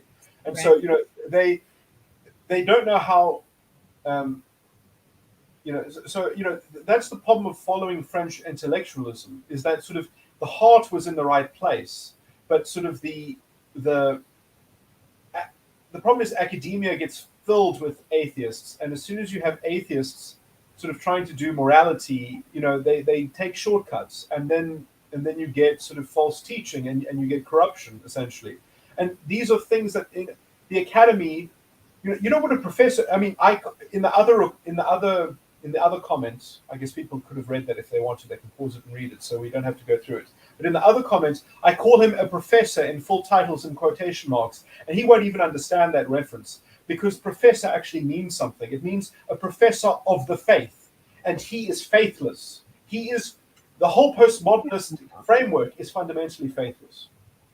So, because well, I mean, you could say technically he's asking to encounter God. Technically, he's demanding that. Well, we're only going to receive an apostle, But I mean, I don't know how they treat religion. Obviously, this whole topic has got nothing to do about religion. It's got to do with nationalism.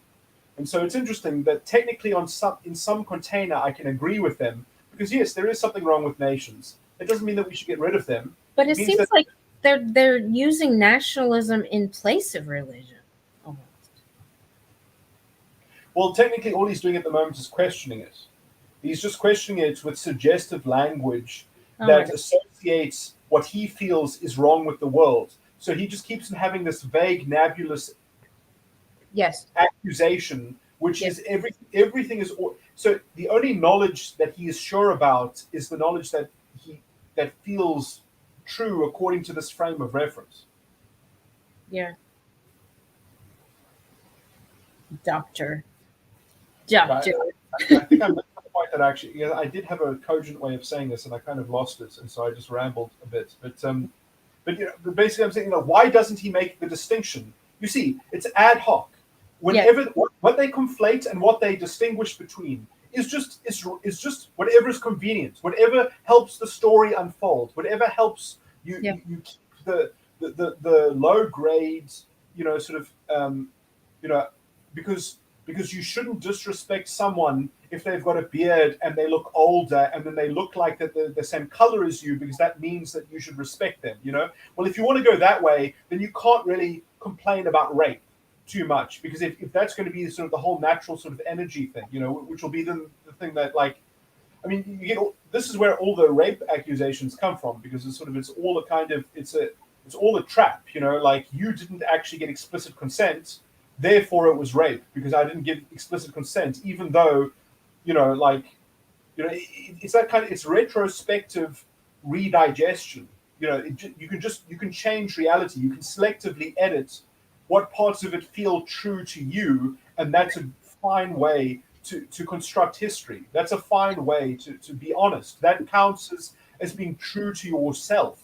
Yeah. You know, Yeah. When you have low fucking standards, man. yeah, well, God is not a lover of persons. Sorry, I did actually come. I was talking religiously to another group of people and sort of went through this, which is what maybe I should post that on this as well. But I mean, who knows? Well, it is a very dense summary, but it is basically a doctrinal summary of, in my view,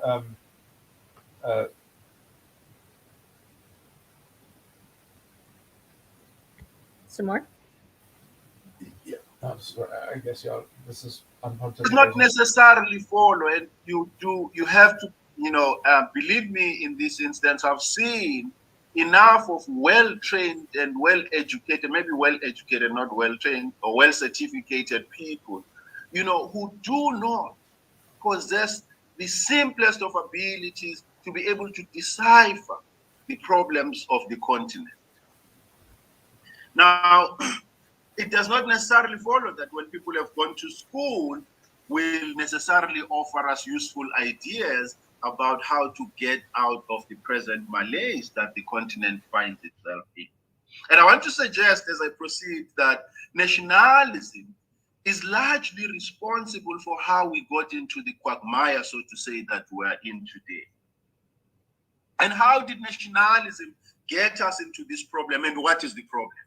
So those are the two things that hopefully we would have answered, or two questions that hopefully we would have answered at the end of this session, may aim mainly at unpacking nationalism.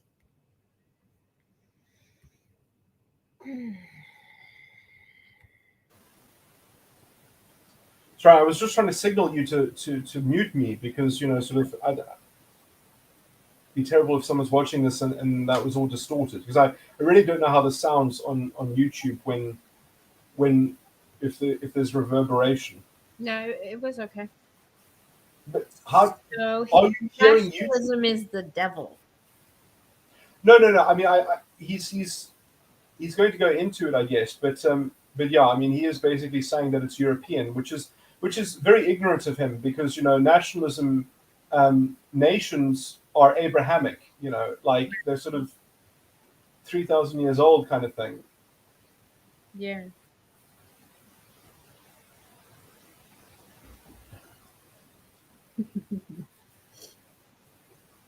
I don't know. SKC's in here.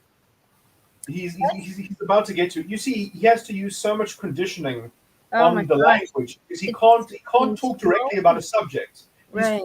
In some sense, because he's discovering the subject, because, you know, he's imagining the subject. You know, Right. this is what the Theophoria guy, he talks about this in technical language. The subject is the soul, and subject precedes object. So you can't talk about things unless you know what your purpose in life is. That is the subject. That is the main subject. That is you in some sense. Right. But you can't know you as a person. You have to know you in relation to God, because otherwise, if you knew yourself, you would be a program, I guess, or you would be a robot, or you would at least be spiritually dead. You wouldn't have any freedom in some sense, because you have to act on that definition. So you need a definition that is beyond definition, which is your purpose, which is your understanding, which is not a belief. You know, and so that's why a Theophoria guy always talks about how you are not your beliefs, you're not your beliefs. But he emphasizes things, and he repeats the Hindu. I'm saying, he would correct me because I'm speaking so badly. I mean, I don't technically know what it's called, because he uses the original language. So I don't, because you see, he doesn't agree with the whole, because Hinduism is like saying Christendom. It's a whole lot of fucked up things and a whole lot of bullshit things. He only goes to the schools that had the true teaching, the true doctrine at the time. But in some sense, in my view, they're not.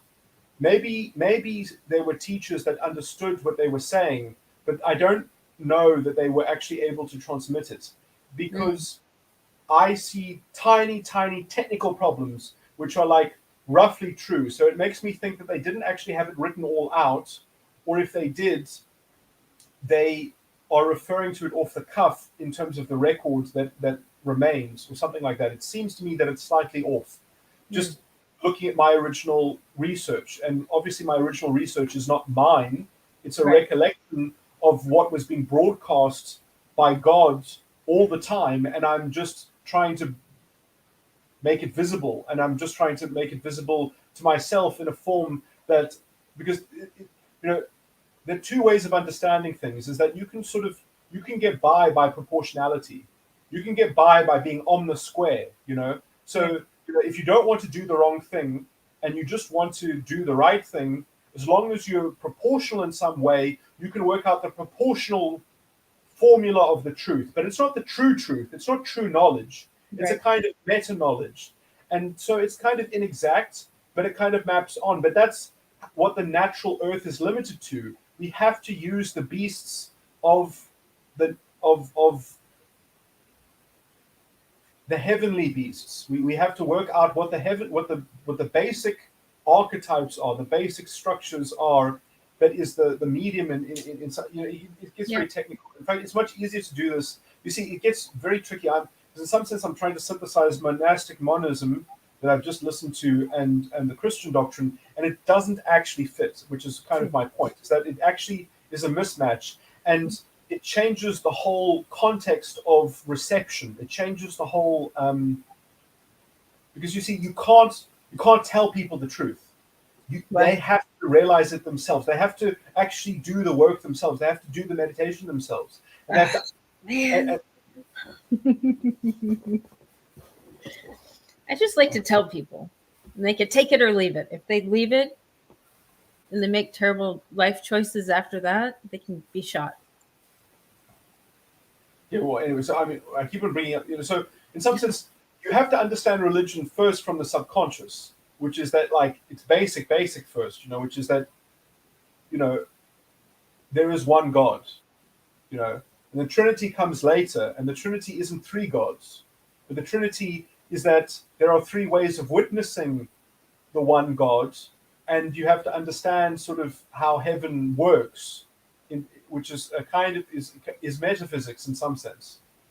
And so some people they've got all this baggage that they've got on words. Oh, metaphysics is the same. I say theology is the problem. It's theology is the actual word that is the real problem, because theology is sort of is a combination of philosophy and religion that is already sort of made for agnostics, so that agnostics can sort of explore religion. And I'm stealing that from Yes Minister, which was a beautiful British series. But that's what happens. I feel that Indian people, they watch British media, and it's so engrossing, and it's so they can sort of, because they can contextualize it from their kind of polytheistic language and culture that has all of this charge, and it makes so much meaning to them that it gives them clarity of sense of what is going on in the world, when it shouldn't be doing that. It should be giving you clarity of how to discern things for yourself. Instead, it's telling them about history. So, sort of when you combine those two things together, you get a very clear vision of how history.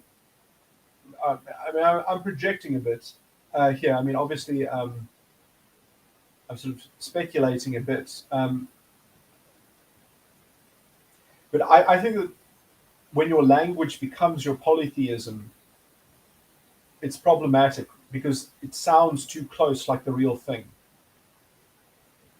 anyway, I think we'll see that later on. And so English has a kind of, you take a step back from your language. Your language is not your religion. Your nation is not your religion. All these things are not your religion. And these things are all toys that are actually have traps built into them to wind people up. And then it's good that they get wound up, because if you fall into a pit, you should know that you're in a pit. And that's the clarity of English. Mm.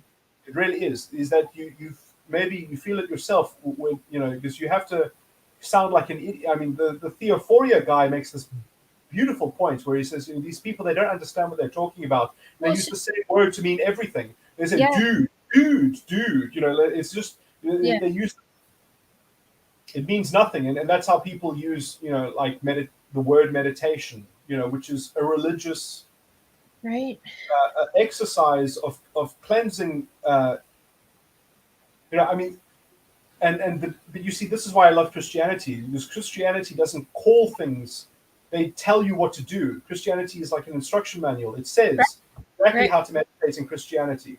It says that first you must hate your mother and your father and your brother and your sister and even your own life to be worthy to be a disciple of Jesus Christ. So that's how that's via negativa apophasis that the Theophoria guy will talk about. But in the Christian scripture, in the King James Bible, obviously in the other Bibles, they're all ruined. I mean, they really are poison. But in the King James, it's accurate, because it's a direct translation, where other people, they argue about accuracy and interpretation. Well, should we switch to the other video then? Sorry, I'm sorry, but I did just misspeak though, because I shouldn't say that it's accurate, because obviously that it's only accurate if you have this idea that words are stable. If you think that words are unstable and that the things change, then it's not going to be accurate. And in some sense, it's never accurate to the reader.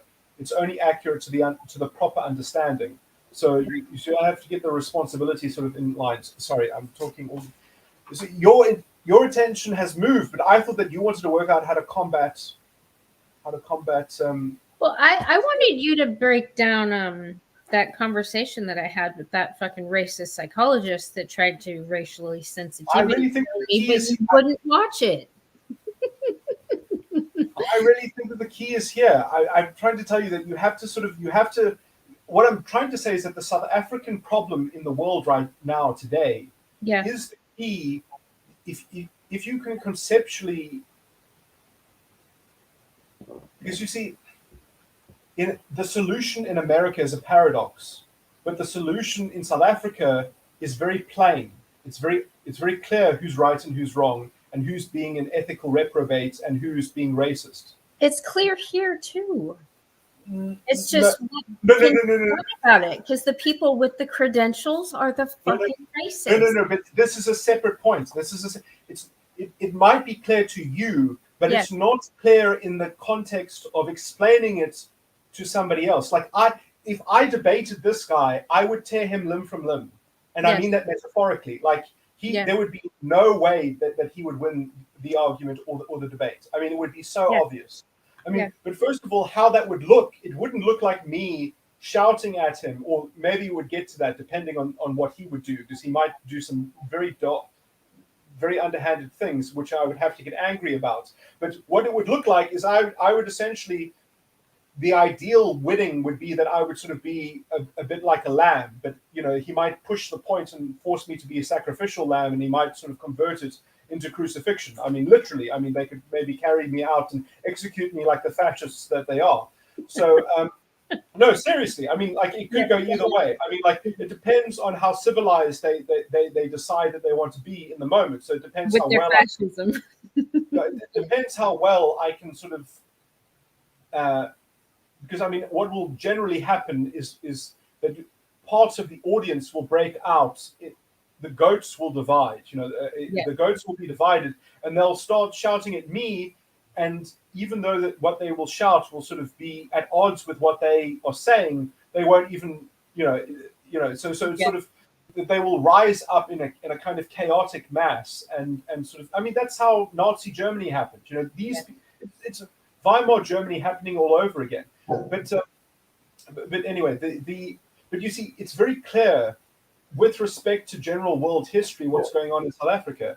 The point is that in America, you've kind of conceded the point, because according to the rules of the American identity, symbols matter, and you've been out symbolized. So unless you fix your fundamental framing from the American mindset, so I'm basically saying that you have to understand the issue from the South African perspective to solve the American conundrum, because technically the only way to force, because first of all, the person who you're arguing with, you can't win the argument against him, because he's not trying to win using reason or even the truth. He doesn't care about looking like he's representing the truth.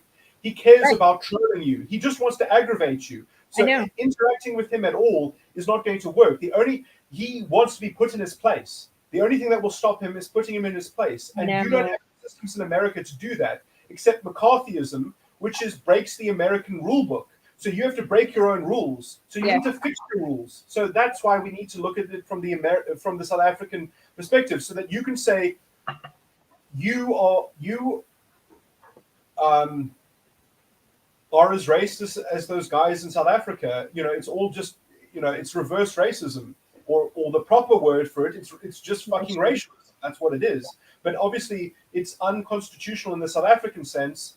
In America, I don't know, you probably have the freedom of expression. I mean, he's just using his freedom of expression. In America, the government can't stop, so you have to push. How are you going to stop? You can't stop him in the American system. He's got an absolute right.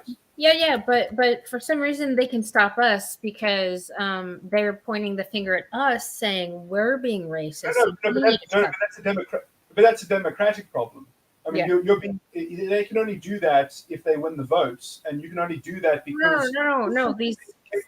These psychotic fucking feminist cunts have control over all the media, so they have control over all the information, and they have like the axe hanging over everybody's fucking neck that they can just push the button at the time. Again, I think that in the American context, unless you change the format of your political structure, there is no solution other than overt segregation. Unless you want to instate apartheid, like South Africa, you're going to have. If you want a political solution that sort of is live and let live, because you can't force anybody else in America to change their mind. So if you want to do live and let live, you're going to have to create like a black ethno state, and so that you could just say, go sort it out by yourself. Go fix your own history. Stop blaming us. Stop blaming us. No, that's what they're trying to do. That's what they're trying to do. They're trying to take over the structure. Yeah, and they're doing it according to the American way, which is that you use democracy to get what you want. Yeah. So they're just playing the same game, and you're saying no, but we actually care about universalism. We actually care about things like God and real values and things like that, and they're just trolling you. But like I say, if you actually want to solve the problem politically in your country, you have to fix the international problem, because this is not a local problem in America. It's a cross-cultural international problem. It's complicated. And if South Africa fixed this problem, everybody else, I mean, do you not realize that everyone following the lead of South Africa since 1994, everyone looked at South Africa and they were like, it's a new world. It's a whole, we live in a new era now. We've grown up. We actually believe in justice now. We actually did it. For the first time in the world, justice exists on paper. It's just that we got democratically fucked by the corruption, because America screwed over. Because the American system is, it's like we are a tribe of nations. We are a league of nations. And America is essentially the fat guy, and the fat guy gets sick. Like the fat guys die from COVID. The healthy guys don't die from COVID, but the fat guys die from COVID. So you are sort of, metaphorically speaking, you are infected with COVID, but you don't know, like you can live with the infection. Somehow you're taking the right time. you're so big and fat that you can just go tell somebody else to go bring you the medicine, but it doesn't cure it, the medicine, it just keeps it going. So you just say, oh, I've got all the money, I've got all the oil, just come and bring me the solution or whatever. Yeah. And I'm trying to say, if you want to, it's actually not the fat guy, it's the woman bringing the fat guy all the corn or all the potato or all the pup or whatever it is, like you're overfeed, you're being overfed by this guy. It's this guy who is the he's one of the America is too polygamous and has too many wives. That's how diplomacy works. Everyone wants it. It's trying to fuck everyone over. It's like, ooh, you're playing everyone off of each other, whatever. It's like it's a power game. But I'm saying that this guy, he's a pretty good witch doctor. I mean, he's winning. I think. I mean, are you winning? Are you winning in the culture war, or is he winning? Because I think that I've told you that I think he's the king of it. So that's why I say that you should, if you made content on your channel following this guy and just because the ethical issue is obvious, forget your own local trolls. I can criticize them better than you can because I can tell you that they don't. Yeah, I can. Well, that's why we're here, because I wanted you to criticize the fuck out of I need you to criticize this guy because this guy just calls me white and he'll fucking kill me. Like he'll send fascists to my house with knives and they'll slit my throat. Right. You don't understand because they're African dictators that have controlled the country and they're probably paying him. Who knows? I mean, like he's basically a member of the EFF, which is the local fascist party. They're all controlled by. They're all puppets of the corrupt African dictator countries that hated the Rainbow Nation. They destroyed the Rainbow Nation because it was a threat to their home rule, which was divide and conquer. It was you create such a toxic storytelling, and then they send their and so I can't even believe that they believe this bullshit. I mean, and as their own people suffer under such a corrupt government, why doesn't this so-called intellectual stand up and say, stop voting for the ANC and don't, for God's sake, don't vote for the EFF? I mean, like if there ever was a bunch of atheists, I mean, right. I mean, they just want to destroy and pillage and create an infantilism. They just want everyone to be a child of the state, of the tribe. And they don't believe in justice. They want to. They're attacking the Constitution all the time. You can see there've been so many attacks. And I can give you the articles. I mean, the people in my country that are documenting what's going on here. I mean, I wish people would do journalism on it because if you solved South Africa, it would be the principle that proved the point in America. Because because now it's reverse racism in the historical context. It is reverse racism and it is evil, but no one is calling them out because of this cultural toxicity. But South Africa is the only system that is on paper being betrayed by its judges. People need to put pressure on our judges. During apartheid, people put pressure on our judges. But now that we have black judges, everyone's like, right. I guess they deserve. Like I guess they're qualified. I guess they know what they're doing. Right. Justice doesn't that's because that's how justice works in your country. So you don't worry about it too much because justice in your country is a fucking joke. It's a farce. Right. You pay for justice. It's a. I mean, yes, for some people it's a bit of a casino. It's a bit of a gamble, but for other people. You can just tie people up forever, or a lot of that is. I mean, I wonder if you actually use knowledge, because there are ways of getting around even corrupt justice systems, but sometimes it doesn't matter because the iron boot just comes down and destroys you. Yeah. But I mean, if you don't believe in common rules, if you don't believe in common justice, then you don't have a common society. But the problem is that America doesn't have a common justice. It has an experimental justice, which is the part of the American experiment. And that's the problem, is you need to settle your justice. But you can only settle your justice when you see South Africa being settled, when you see the solution in South Africa, I think. What's your population in South Africa? it's like, well, they say 50 million, but it's sketchy because, you know, I don't know if you can trust the census takers anymore. Like But 50? yeah. So we're a sixth. Oh, what I assume America is 300 million. So we're a sixth the size of your country. Yeah. Texas is 30 million. Wow. Yeah. Big state. Oh, yeah. But you see, that's the thing, is that I guess each state in America is like its own country. Yes. And actually, Alaska is way bigger than Texas, but it has a way smaller population. Yeah. Now, Alaska isn't as big as people think it is because the map is a bit fucked. Well, the See, square miles. when people made the map, they tried to make Russia look as big as possible so that people would worry about them. So everyone in the northern hemisphere is big because they needed to make Russia big, so everyone was intimidated. The Russian bear, or the Russian octopus, but you can see that it's still a bit of an octopus, maybe. Sorry, I shouldn't malign people because there really is fault on both sides. You know, like the Ukraine. I hope, you know, the Russians and the Ukrainians need to come to a settlement about how badly the Russian-speaking peoples have been treated in that country.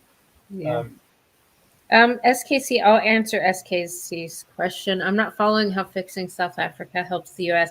So South Africa has the most perfect constitution on paper. It has the only real justice. South Africa got it right, but unfortunately, we in America exported this racialist fucking identity politics, and through mind virus and activism and Bobo doll, that it corrupted the judges there. So on paper, it's the best system, but for some reason, it's not good enough to fight against ideological infection.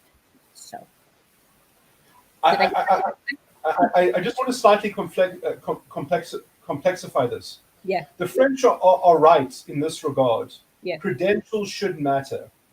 Right. So the problem is that we have professors who are professing false doctrines and that are creating demons in the world, essentially. We've got essentially the witch doctors. Now, in America, there might be lots of people who do lots of things in the name of CRT, but there's a difference in the CRT that you have and the CRT that we have, because we have differently structured constitutions and differently structured societies. So in America, CRT is a legal theory.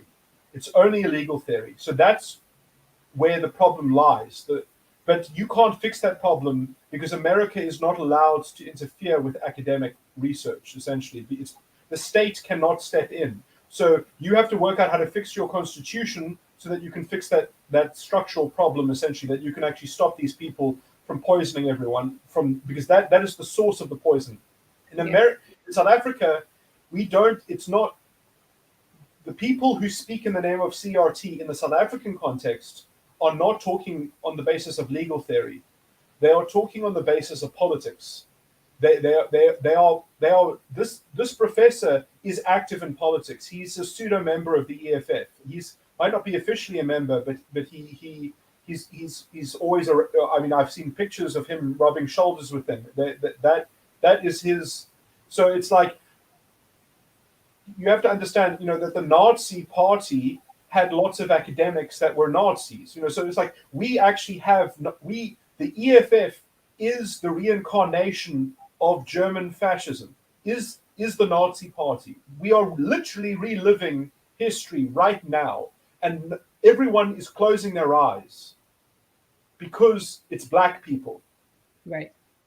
It's that simple. And the law and the history in this country is very clear for anyone who is decent enough and honest enough to look at the records without. That's why I wanted to continue listening to this, because I will tell you, I know the history of this country well enough to tell you how ignorant what he is saying is. He takes things completely out of context and he lies about them, and he makes generalizations of white people that are utterly absurd and obviously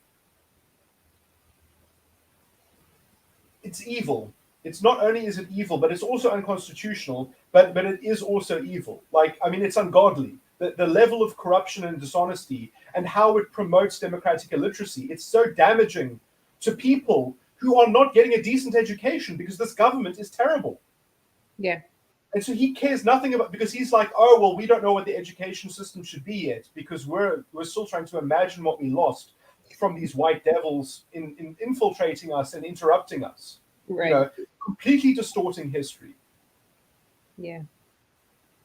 All right, Yeah, let's listen to it then, damn it.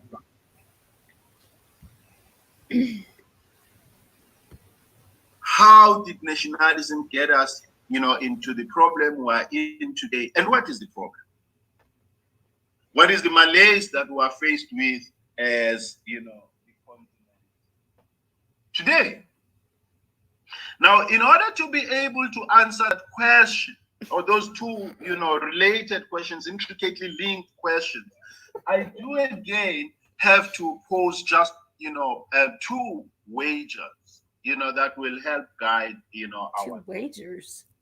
And the first wager is, again formulated as the question. And what is the question? The question is, what happens when you think about a phenomenon, when you think about a concept, when you think about a particular development or a particular problem, and write about that problem? A problem that lies outside. What happens when you think about a problem or a particular phenomenon that lies outside of political modernity, or that lies outside of the modern thinking or knowledge regime? What happens when you write about that problem and feeder it or join it into the colonial machine or the modern thinking machine, as if that was its natural trajectory? The answer is simple. It is that you distort that particular problem. To restate in much simpler terms is, what happens when you think about a particular phenomenon, and in thinking about it, it's a phenomenon that lies outside of political modernity, that lies outside of the modern thinking regime or of the modern knowledge regime. But when you think about it and write about it, you join it or you tether it into a modern knowledge regime. And so you write about it as if its natural trajectory was to move from outside of political modernity necessarily into political modernity, or was to move from outside of the modern knowledge or thinking regime necessarily into the modern knowledge and thinking, regime. And so when you force it into the modern thinking regime or modern knowledge regime, what happens to that society? What happens to that particular phenomenon? My answer is, Psych, are you sure he's not fucking retarded? He's being very technical, and he's being very, very, very, very, very technical. But let me translate what he just said. What? He's not being technical. No, I can follow everything that he said, and I can translate what he said. And let me tell you the common sense view of what he just said. Because you see, this is how you speak when you don't have a subject, when you don't have a purpose in what you're saying, but you don't know what you're looking for. He's talking from the framework of that he doesn't know what he doesn't know. That's the postmodern motif, essentially, or that's the meditation of postmodernism. I don't know what I don't know, which is Luciferian, which is, what if what am I? What if I, invitation to whatever. And so it's Luciferian. What do you lust after? What are you hungry for, or whatever? But let me just translate what he just said for people who might want to know from the CRT side, is that he's basically framing the lack of mothering in the cause of this problem. The lack of sexual morality, that's also the comment that I made, goes into all of that, because that's really what the problem is. The problem is that he's basically saying, he's not saying it, but he's outlining it. He's opening it. What is the problem? Well, the problem is woman. in the culture and mothers in the culture who use language and idioms and when you have so much regard to natural energy and animism, you punish people based on how you feel. You Right. torture people just because it maybe, look, not everyone, I'm not saying every African mother does this, but anyway, I mean, this goes into much sort of details, but the problem is that the culture does not have a national safety protocol in the culture that says better be safe than sorry. So there's this kind of, you can be as neglectful as you feel that you want to be when you have this, what if that's all you're thinking about, and you're thinking about just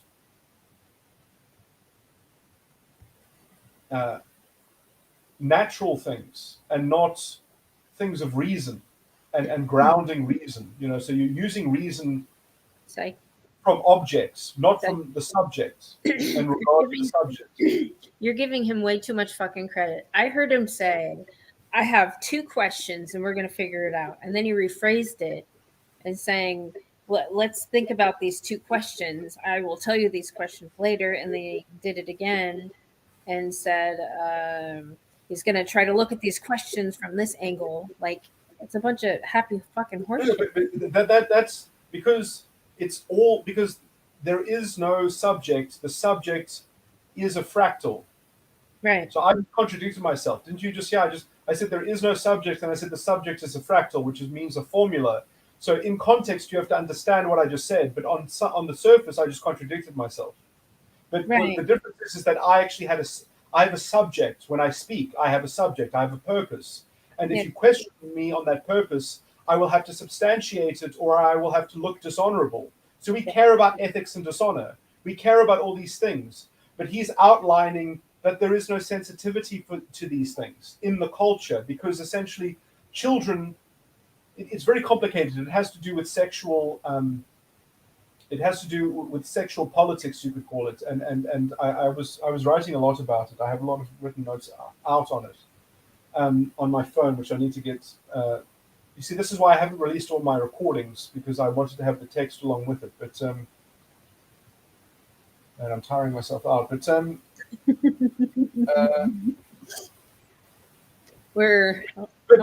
just trying to explain to you that he's going through 16 minutes. Yeah, I mean, I only watched this till 26 minutes. That's how long it took me. And then I said, okay, I've got enough. He's done too many twists and turns. Like, yes, you do have to patiently listen to people, because there's a twist in the tail, you see. yes. And his twist in the tail, maybe there's a twist in the tail much, much later on. But, like, there's only so much Luciferian witchcraft that you can put up with when you realize that you're dealing with someone who's navel gazing. I mean, this is what we Navel gazing. No, he is. This is navel gazing. Yeah. I mean, that's the English. That's the English idiom. Yeah. Because he's musing on his own reveling and his own subject matter, which he doesn't proceed from a subject of purpose. I feel like I'm watching somebody fucking masturbate right now. Who? Him or me? But because no, I mean, this guy, like he's getting off on fucking saying these things, and it's weird. Yeah, no, it is. Yes, it is sexual. It does have that. That's the whole thing. That's the sexuality of the tribal belonging. That everyone belongs, and they are ordered by their natural, by how they seem to be. So everything is seeming, is belief. So you don't even have to have a history. You can just make it up. You can just story tell. You can just go as you go along. And this is the problem. This is why Africa didn't have it, because Africa had an oral history. And so in an oral history, what's stopping you from changing the story? Some tribes did try to keep. Look, not all African tribes are the same. They all had different strategies. The problem is that there's a problem of trust, and there's also a problem of like, well, that doesn't sound right. And even if it does sound right, the current state of affairs, like, is not great as well. So it's like when when you know that your mother is telling you the story of your tribe, and you see that your mother is a crazy unethical, or gives a gift in order to receive something, is post. Sorry, there's Latin for this. What's it called? Quid pro quo. Yeah. Like naturally, we all do quid pro quo. And I'm not saying that there is no spiritual dimension to African people. I'm just saying that it has to evolve away from animism and away from lookism and muti and you need monotheism. You really do. And there are only two stable monotheisms that I know of. Yeah.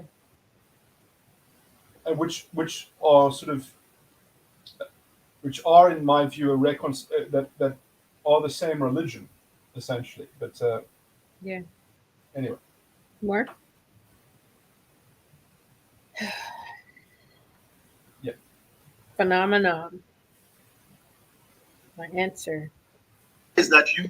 Let's see if he says the same fucking line again, but changes another word to make it sound different.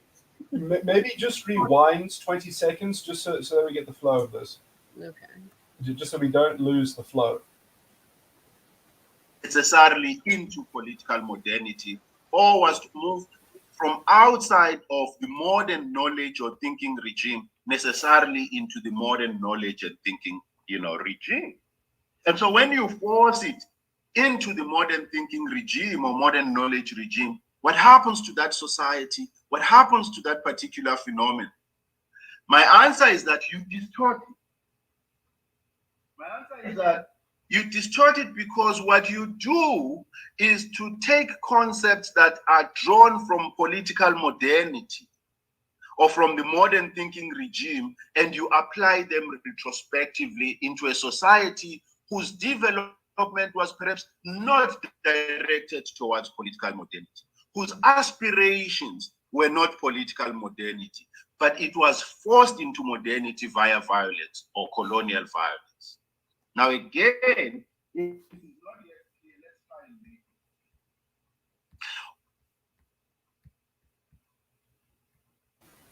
and I was trying so hard. I was trying so hard to get your attention. Next time we do this, you need to have the controls of this. Okay, I'm sorry.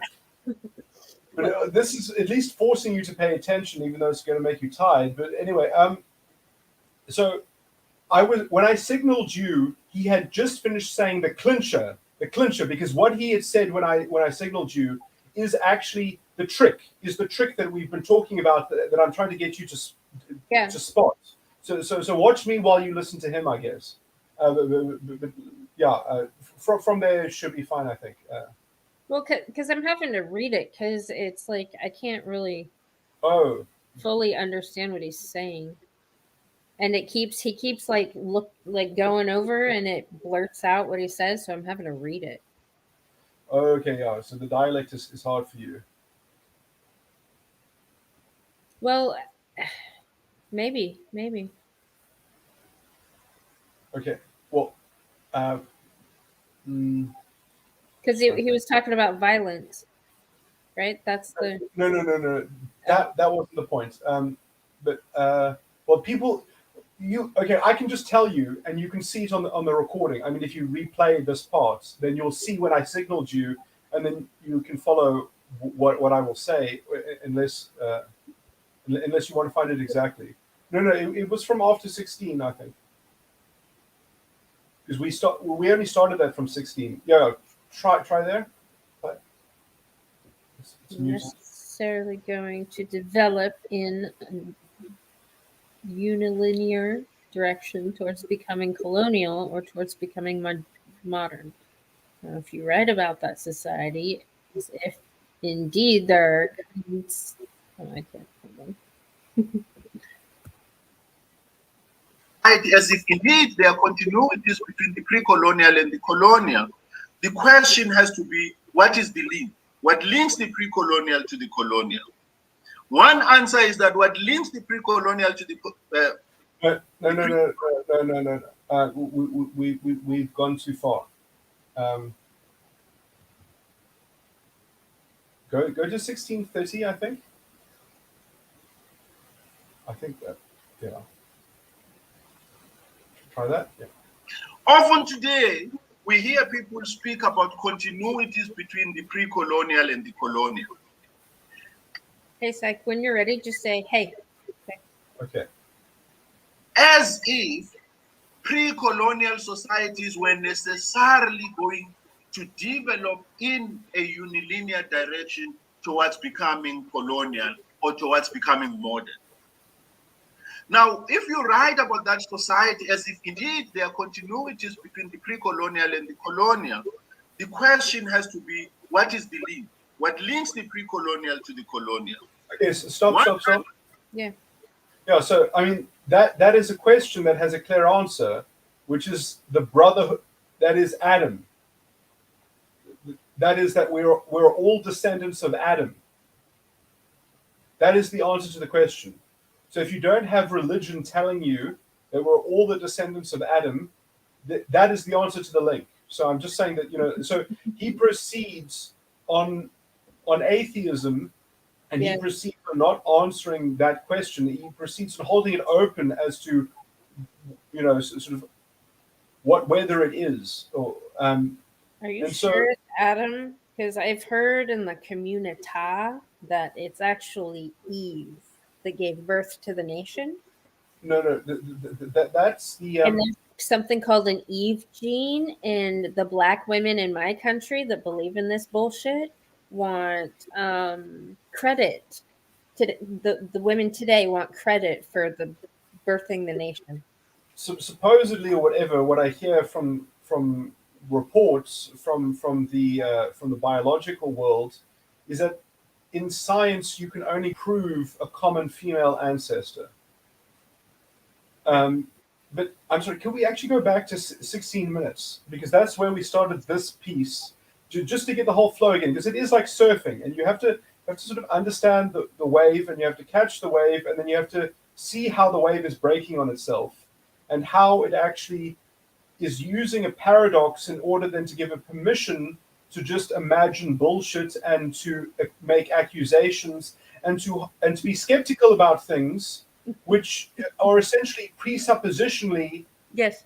very dehumanizing things. I mean, they're fundamentally dehumanizing, essentially. And I mean, you can also see in terms of how he defines things. So, you know, he calls modernism colonialism. He conflates those two terms, you know, so it's all just, everything is centered around the idea that his identity was broken by somebody else and he can scam them forever and ever and ever until he works out what his real identity is, when that question never had a fucking answer to begin with. And we know that because, you know, of just true religion, essentially, which even the Theosophia guy can give him a technical work. I mean, like the Theosophia guy, that recording is the perfect answer to this as well, because like monastic monism can even resolve this on a logical level, and then you proceed on, and you proceed that you need to look for the true faith, even if monastic monism.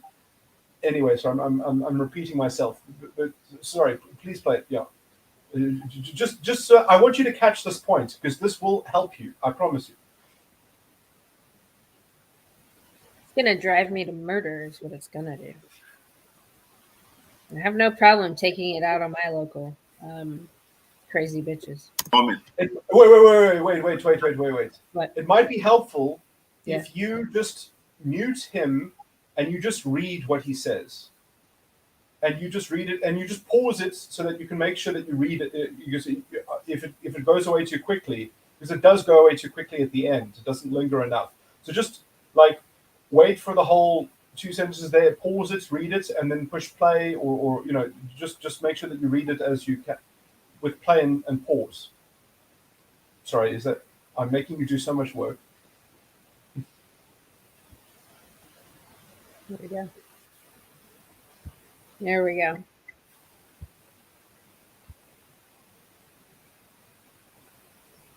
Wait, I can make this bigger, can't I? I've never Is that a used thing? it. Is Isn't that a thing?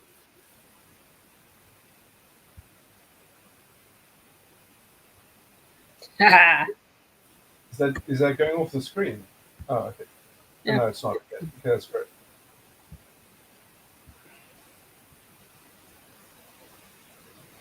Maybe you want me to read it. I need to get a glass of water at some point. Happens to that particular phenomena, my answer is that you distort it. Sorry, My answer we is need to start. Sorry, we do need to start. I think from the beginning of a sentence, because otherwise that's going to be confusing. So just find the beginning of that thread.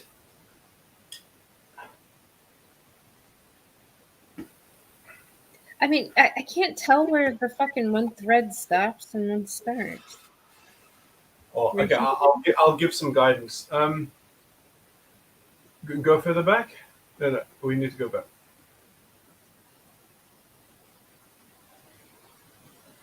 I mean, I guess that is one of the tricks of it, is that it's all one thread. So Exactly. if you ever try to actually find a grounding point, they will resist it. They'll be like, no, that was just part of the thesis. And so that also makes it impossible to... This is how the Japanese used to hold court, by the way. Really? With these little tables. Well, look, not you. Well, at some point in history, it evolved, and it evolved also based on their religion, because they were Shinto, and then they became Buddhism, because they. This is how this is religion, sort of develops. So what's that here? Okay, so okay, and thinking regime. Okay, wait. So, okay, we can go forward because I only wanted to really start around 16. When you force it into the modern thinking, and so when you force it into the modern thinking regime or modern knowledge regime that happens to that society, what happens to that particular phenomena? My answer is that you distort it. Yeah. So he says my answer is you just. So he's basically saying. Because what you do is you take concepts that are drawn from political modernity or from modern thinking regime, and you apply them retrospectively into a society who's... Stop. You see, that's what ethics are. That's what ethics are. To understand ethics, it is the frame of judgment that you apply universally. That's what the ego is supposed to be. Because if you have an ego which is selective about how it judges or what it judges, right, then your ego is in a box, is in right. some kind of is diminutized, is infantilized. Your ego is is a baby, is an infant, is being mothered by something because it can't piss off the mother, because if it pisses off the mother's going to abuse you, or it's going to torture you, or is going to get revenge on you. Right. So, so the ego, I would say, is kind of a bit more feminine, especially in African culture. And this has to do with just demographics, because you see, women are valuable in African culture because they are cattle. Because when you have a girl child, you in the future will get a lobola. Which it's basically a dowry. You get given. So basically, the ideal for an African chief or an African successful man is that you yourself will have many pretty wives, and they will have lots of female pretty girls, because the prettier the girl and the more attractive the girl, and the more sort of, let's say, desirable the girl, and the more she seems to be healthy and like she's like that like they say, there's magic in a little girl's heart, like all that kind of stuff, so these are little girls that are, hopefully, you want, because you see, it's a bit of work if you want to sort of have a huge cattle herd, even though that I mean, that is what value is. But it's actually, it's much nicer to have human cattle that you get money for, because it's sort of like it's a way of storing value. That is the store of value, is how many women are under your control that you can get a bride price for, that you can get a dowry for. And so it's a way of it's the most concentrated form of value and wealth. So women are valuable, and boys and men are, although they are the chiefs and things like that, like they're kind of like,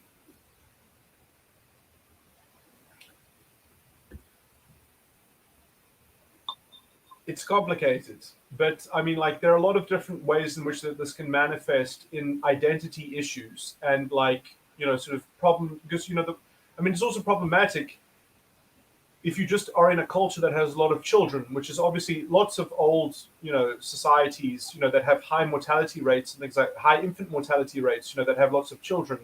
It's not ideal for child rearing, because you can't put a lot of attention into it. We're not having enough children currently, psych. Yes. So. Which is a bit of a paradox, because supposedly we love children so much that we wouldn't bring them into such an awful world, something like that. Right. Isn't that fucked? Isn't that weird? Yeah, but who's making us think that it's so awful? Isn't it these Luciferians that just want to say, what if I? What if I what? And, yeah. Tell me then what you would like instead. But they're still dreaming about it.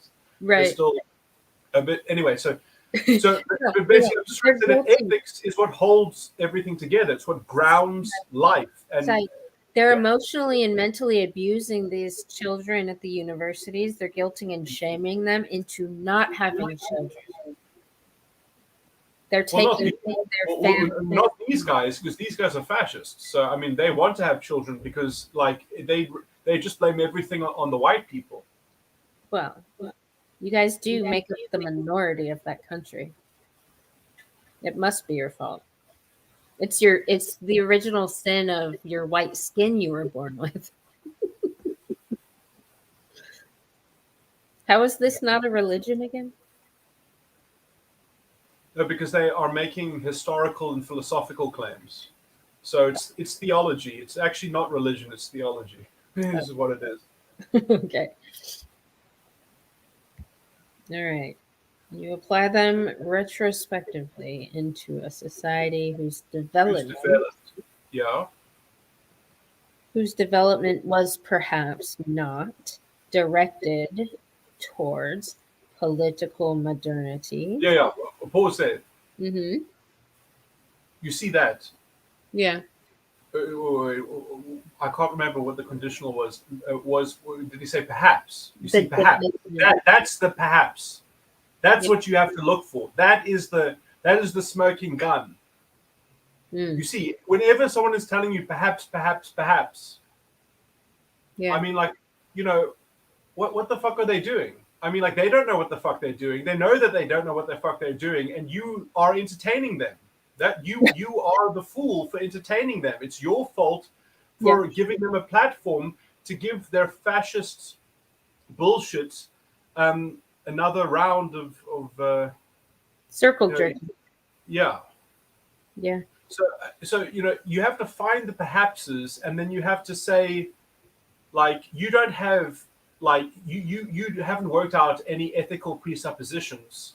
Right. You're just a fascist. Like you're just an idiot, and you want me to entertain your idiocy, and you want to be able to troll me when I actually have purpose and ethics. And if you want to have a religious discussion with me, let's talk about true religion. Let's not talk about your cooked up religion that you're still trying to cook up, and that you're afraid that you haven't cooked it up yet. So they're basically saying, oh, we want our religion, and we do know how we lost our religion when the colonialists came. That is what he's saying. But I mean, that's what Hitler said. Read fucking history. Like, this happened already. Right. And it's happening for the same reason. It's happening because of the French fucking philosophers. Right. Those fucking French bastards. I mean, it's not their fault. They were misled by America. To tell you, Napoleon was inspired by America, so it's actually all your guys' fault. I'm sorry to say, but anyway. See, I've been trying to take responsibility for this shit for how long? It's because you fucked over the British. You rebelled too soon, and when you developed your own system, you broke the language of the law. You broke the system. You broke the structure that had integrity woven into it, and you were just like, oh, we'll just make it up as we go along because democracy is good enough. Democracy is the way, and we'll have symbols. We don't have it worked out, but we'll kind of experiment, which is itself. I would say it's an okay experiment. It was worth it. It really was. But now it's run too far because the conclusion has come, and the conclusion has come in South Africa. But you won't help us with it because you're too busy with your own bit of navel gazing about how you're going to deal with these local miscreants. Anyway, but I'm telling you that this guy is the ring that are psychologically fucking abusing my clients. Yes, I want to know how to sort these fucks out. Yeah. They're literally trying to make them believe that they should be fucking guilty about shit that has been happening in the past that they had nothing to do with. I'm talking to a member of one of the great houses of America because sort of the great houses of America are few and far between, but they always seem to be associated with hairdressing because they're the pillars of the community. That's sort of where the fabric of society. Where all the disputes intersect in full view, where you can see the poison of the structural. Is it because you have to have an eye for fashion, I guess. Sorry, I'm a bit rambling now. I'm going to fill up my water. I spend a lot of one-on-one time with people from every fucking place in my community, so I get to hear all the good things. Should I play more of this guy? Yes. Let's see how this pans out a bit from what he just said. But I want to. You want to? Whose development was perhaps not directed. No, I do want to just go on a bit from this point to 17. I think was not directed towards political modernity. Whose aspirations were not political. Okay, we're not political modernity. Yeah. Okay, so basically, he doesn't even know what modernity is, and he doesn't care because it doesn't belong to him, and so he doesn't want to know anything about it. And so he is impoverishing himself. He's saying, don't teach me about something that interrupted my history. And then if you say, okay, well, then continue your history, he says, I don't know how. So he's, I don't know. But if you have at least two I don't knows, I guess even from those two, you can spin your own yarn and you can do whatever the fuck you want forever. And so that's what you have to catch. You have to catch when they say perhaps, and you have to work out what they're saying they don't know. And you have to point that out to them. You have to make them notice it. You don't know what the fuck you're talking about. And you're also talking about other things that you clearly are ignorant of, which is what he will go into, because he'll start talking about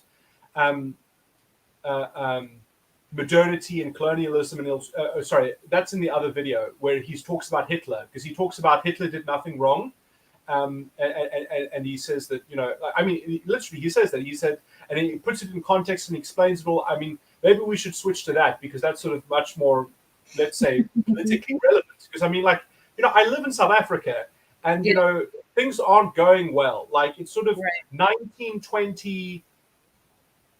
I don't know. I think sort of where we are in the historical repeat is sort of 1920. I don't know the history well enough myself. I'm gonna respond to SKC.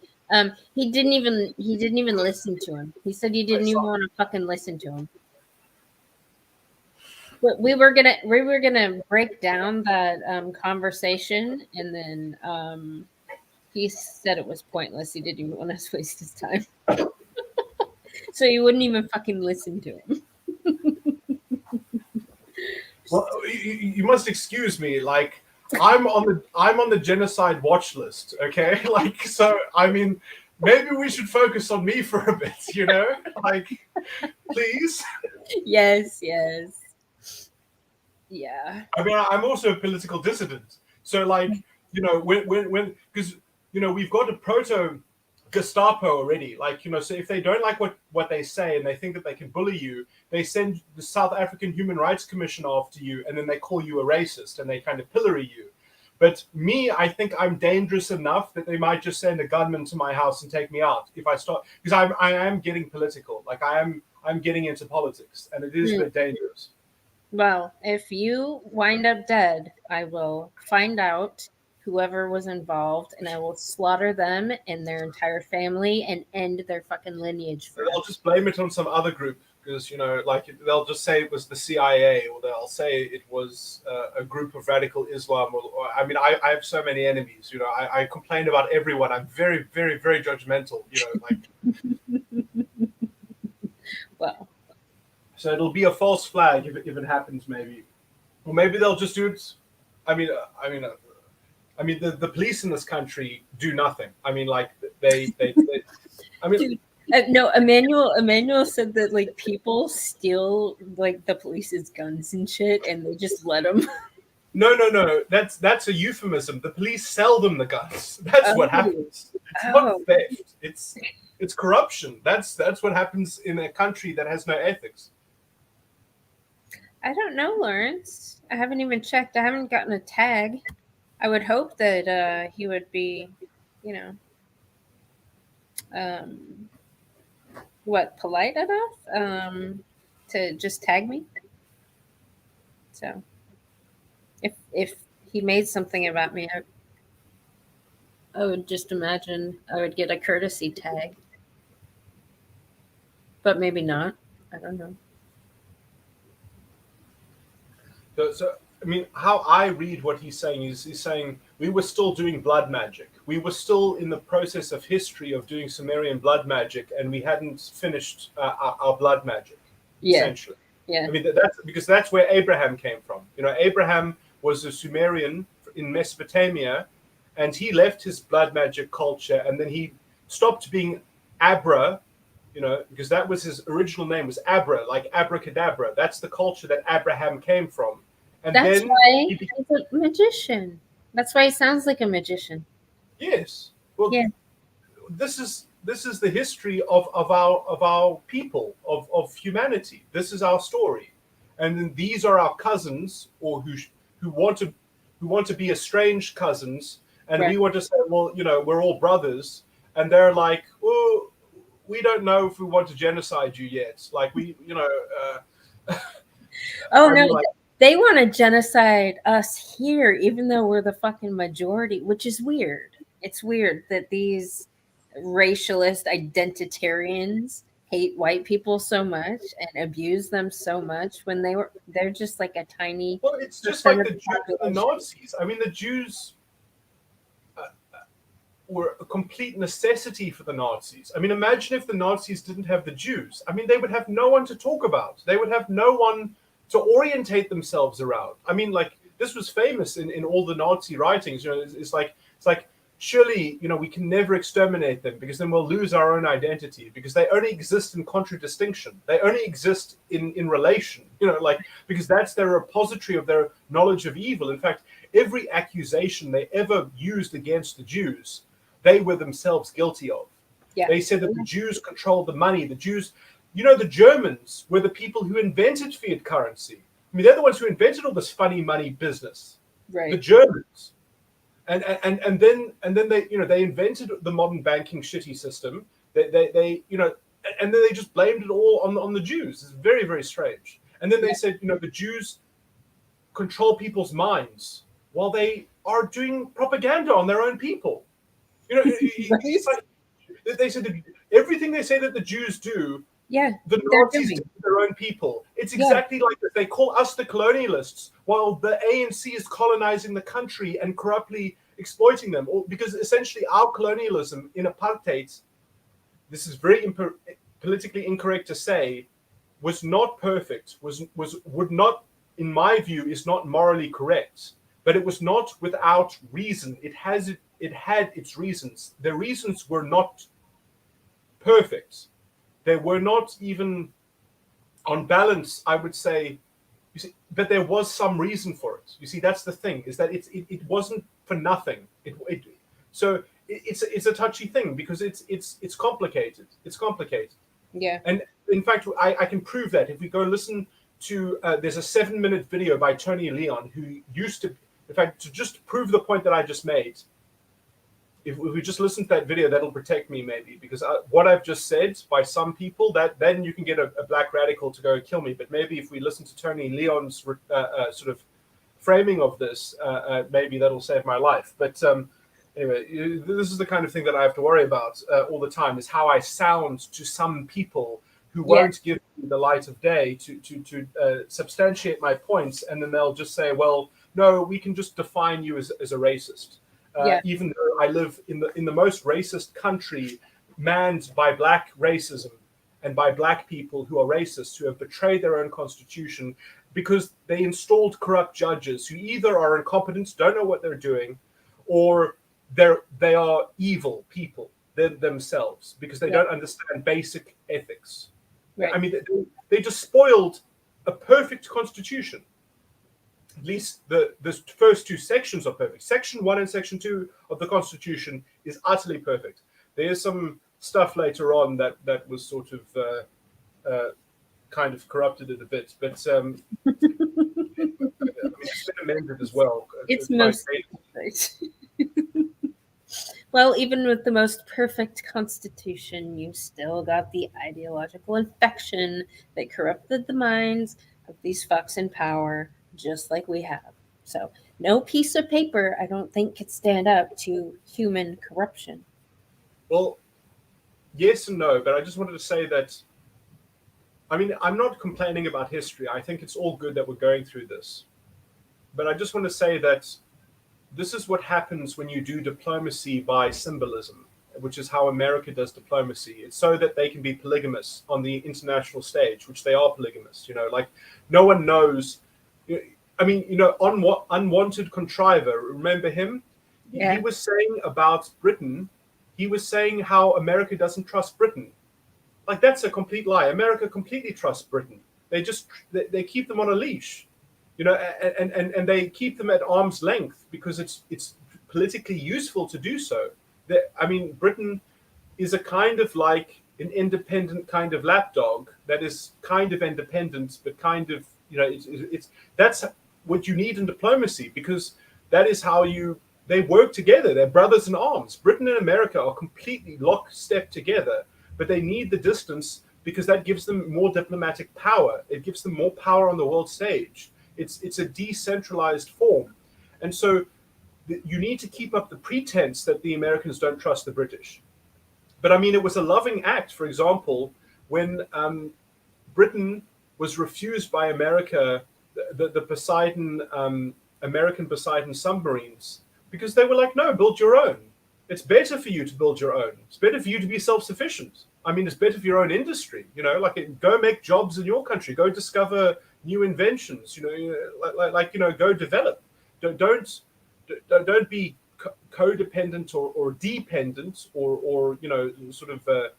So that's what you do with equals, you know, that you trust, essentially, that you trust them enough to say no, you know. And so why aren't we criticizing these so-called Africans who are trying to kill other Africans while they impoverish other Africans, which, I mean, it's all of us, because, I mean, the poor are getting poorer, I'm getting poorer, and I don't know what class I'm in. I mean, sort of, I'm quasi late stage capitalism, middle class, I guess, in a falling, crumbling society where the electricity goes off all the time. And I mean, you know, we're still a developing country. Maybe you can say other people are late stage capitalism. There's a lot of development that needs to happen in this country.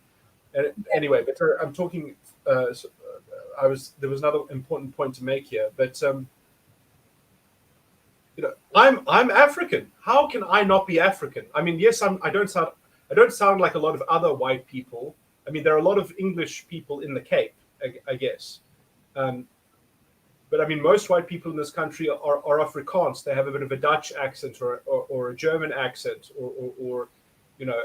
But we all speak English essentially. And I mean, you can see even this fascist professor speaks English, and you know, and I mean, I look. I can make out his dialect, but they don't speak English enough, and they should really make it a home language. I mean that's how you develop. Is the Anglosphere, especially from the British line, because you see we're part of the Commonwealth as well. Which is a bit disjointed. But I mean, I would say that we're probably we have on paper South Africa should be the superpower of the world. I mean, we were on track. During apartheid, if apartheid had continued, I mean, South Africa. My currency is called the rand, which is now similar ZAR. Now the rand used to be worth more than the American dollar. The average quality of life in my country was better than an American, which made a lot of people think that the CIA didn't like us because they were jealous that we looked a bit better than you guys because we, Boer Makaplan, they sought out problems. They hated the threat of communism, but we had a public electricity system which was kind of semi-communistic, and we had the cheapest electricity in the world because it was just run by engineers. It wasn't run for profit. They ran things because they were on the ball, and they because they kept it's from the German and the Dutch. They're very inventive, very clever, and they're just practical. And so they're not good at maybe speaking about it, and so we weren't able to defend apartheid on the stage, also because it's indefensible. You can't actually prove that it's correct, but it was it seems necessary. I mean, and so in my view, it should have come to an end, which is also why I helped end apartheid, and history happened, and I helped generate the constitution that's part of the secret history of this country. But now this sounds insane to people. So I mean, but anyway, but people do know me, and they do know of me. I mean, anyway. But I mean, there are people in the ANC that know me, that remember me. I'm not sure if they're all dead now from the prison, but they're quite old. But I mean, they told their children. So there are people who know of me, but also there are ex-politicians. I mean, anyway. But so, are we done with this guy? Or are we still listening to him? I'm sure that there was more because I did continue listening up to 26 minutes, but I still think that this is instructional, but I can tell that you're tired. So I don't know. Should we I don't like this guy. That's the point. Is to learn. Didn't you read The Art of War? Yeah.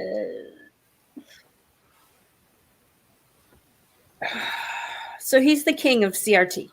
That's your claim. Yes. Okay.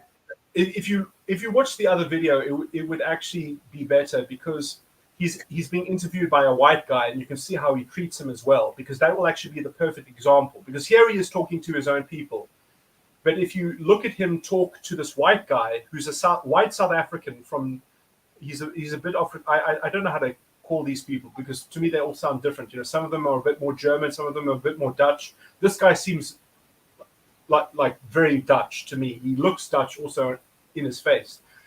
But he's got a YouTube channel called Worldview. It's an amazing YouTube channel, and he interviews everyone. And he interviewed this professor on it, and I couldn't believe that he made it as long as he did. He made it for a whole hour, and the whole time it was fucking brutal.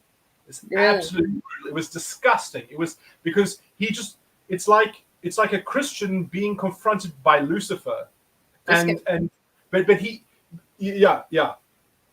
it's like a Christian. It's like the child of a missionary that came to Africa, being confronted by a witch doctor, casting hexes. Oh, let's watch. I promise you, it will be engrossing. It really will be interesting to watch. Hitler. What genocides deserve more attention? Start from the beginning. We only have to watch 15 minutes of this. I promise you, the 15 minutes is perfect for this. Okay.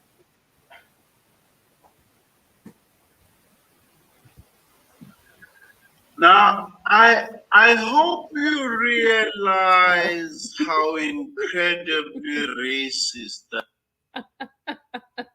Sorry, hold on. I hope you realize how incredibly racist, huh? He's just starting hot right off the gate, huh? Now, I hope you realize how incredibly racist that question is. Now, not racist as in you, but racist in terms of how the world is, that assumes that the center of history is the Western European. We know about the Western European, experiences of history. But now there are these other histories, that we have to be aware of.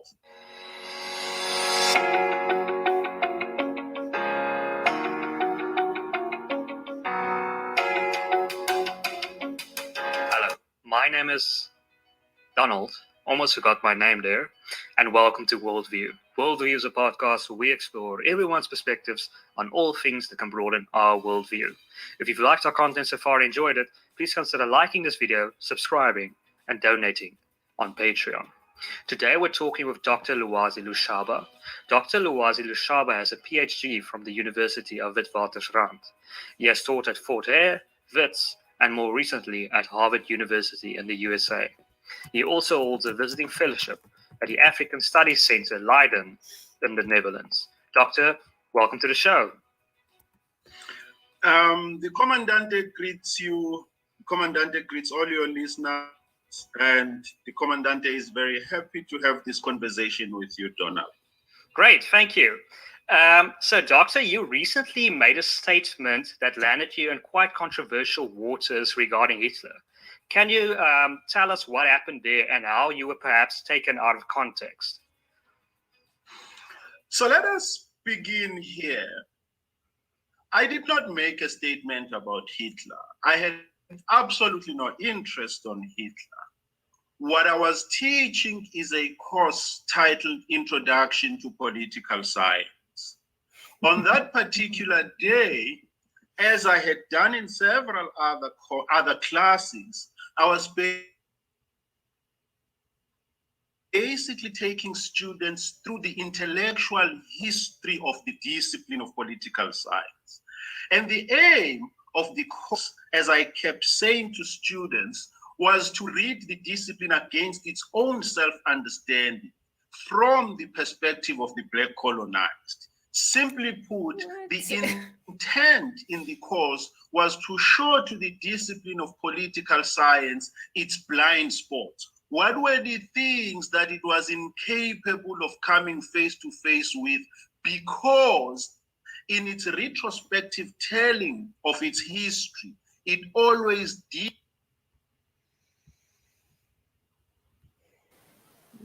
So I just wanted to interrupt that. So I just want to say that, like, all of this relies that you actually believe that there is something called the Black colonized, and that has a stable meaning, and that he says that he's contrasting that against the self-understanding of this other system of knowledge or something like that.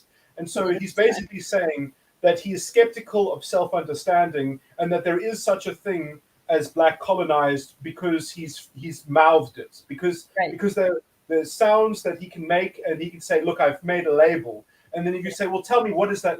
That would be how you uncover this. You would say, okay, tell me what it means to be Black colonized. And then he will just give you a contemporaneous retrospective of his own lived experience of how his history was performed to him, or how it was brought to his attention. And he will basically complain essentially that he can't trust what's missing and what has been lost and what has been distorted by the fact that his history was interrupted as a group.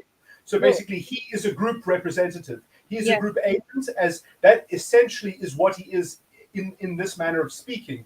And as such, he has no individual integrity. He has no individual ethics. And therefore, he gives himself license to play this witchcraft game, even though what he's saying is unconstitutional, even though what he's saying is premised on racialism, and we are a non-racialist country, and he's essentially spewing anti-constitutional propaganda. He's promoting democratic illiteracy. He's destroying,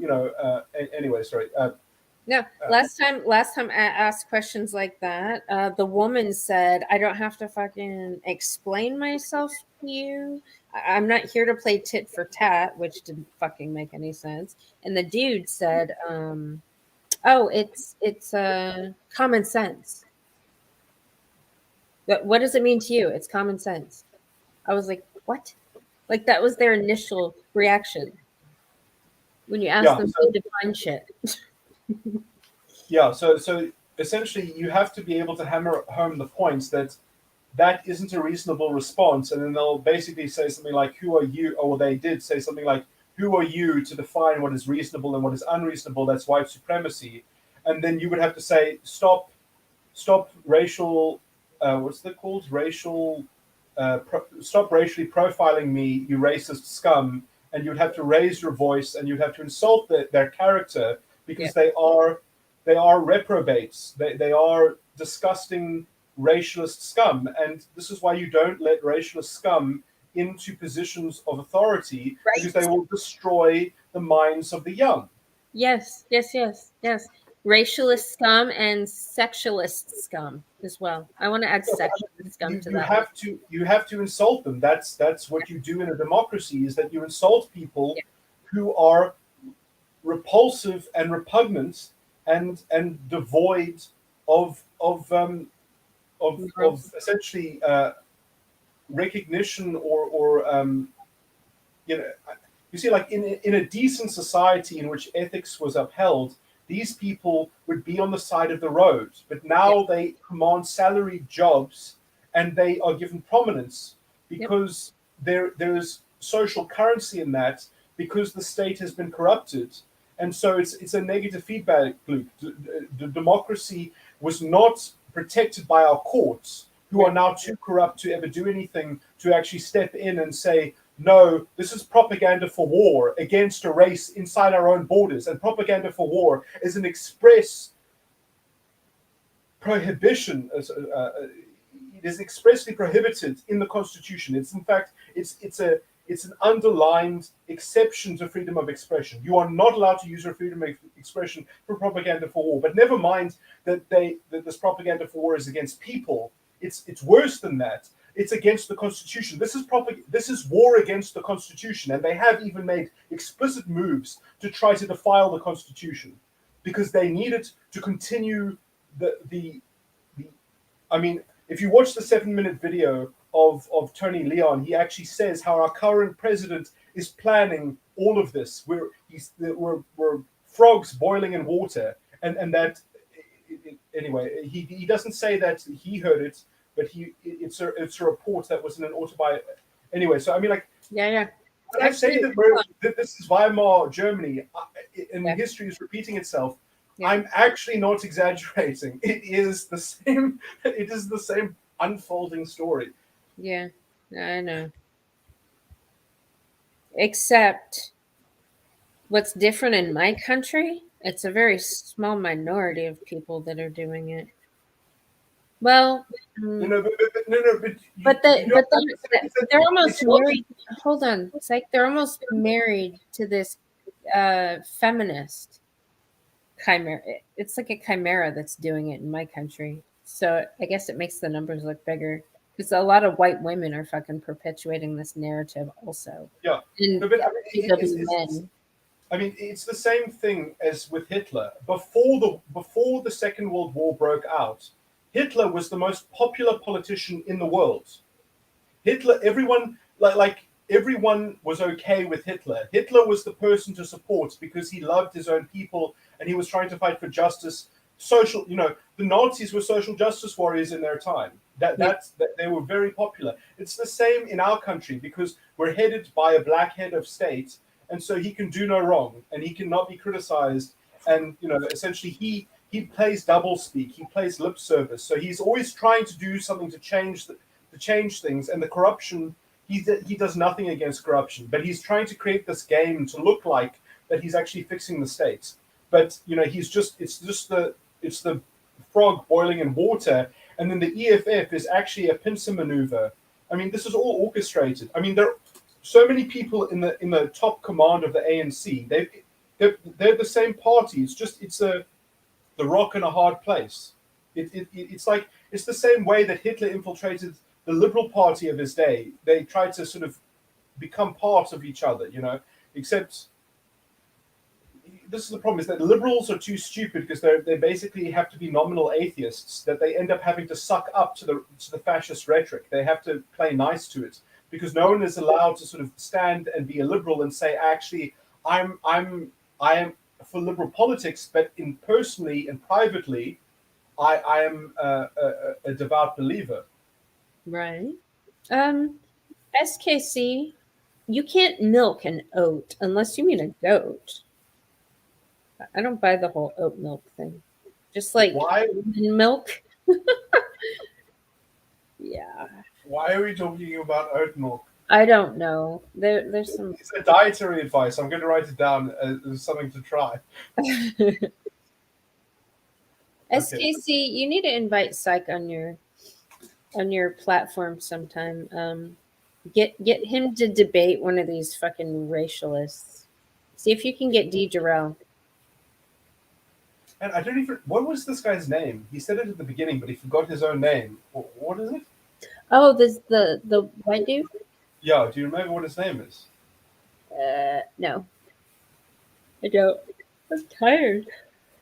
Yeah, I'm sorry. Please, let's just watch a little bit more of this, and then maybe the Tony Leon thing. Because if we don't watch the Tony Leon thing, then I might get assassinated. Okay. Fair use. Fair use. Did so from the perspective of the white colonizer or the European man. And so we were giving it an opportunity it had never had in its life of seeing itself from the perspective of the other. And so the interest in that class was to take students through the intellectual history of the discipline. And the intent, as I've said, was to take the discipline at its own self-understanding, how it has always narrated its history, but then show to it what it omits in that history. And how has the discipline told its history?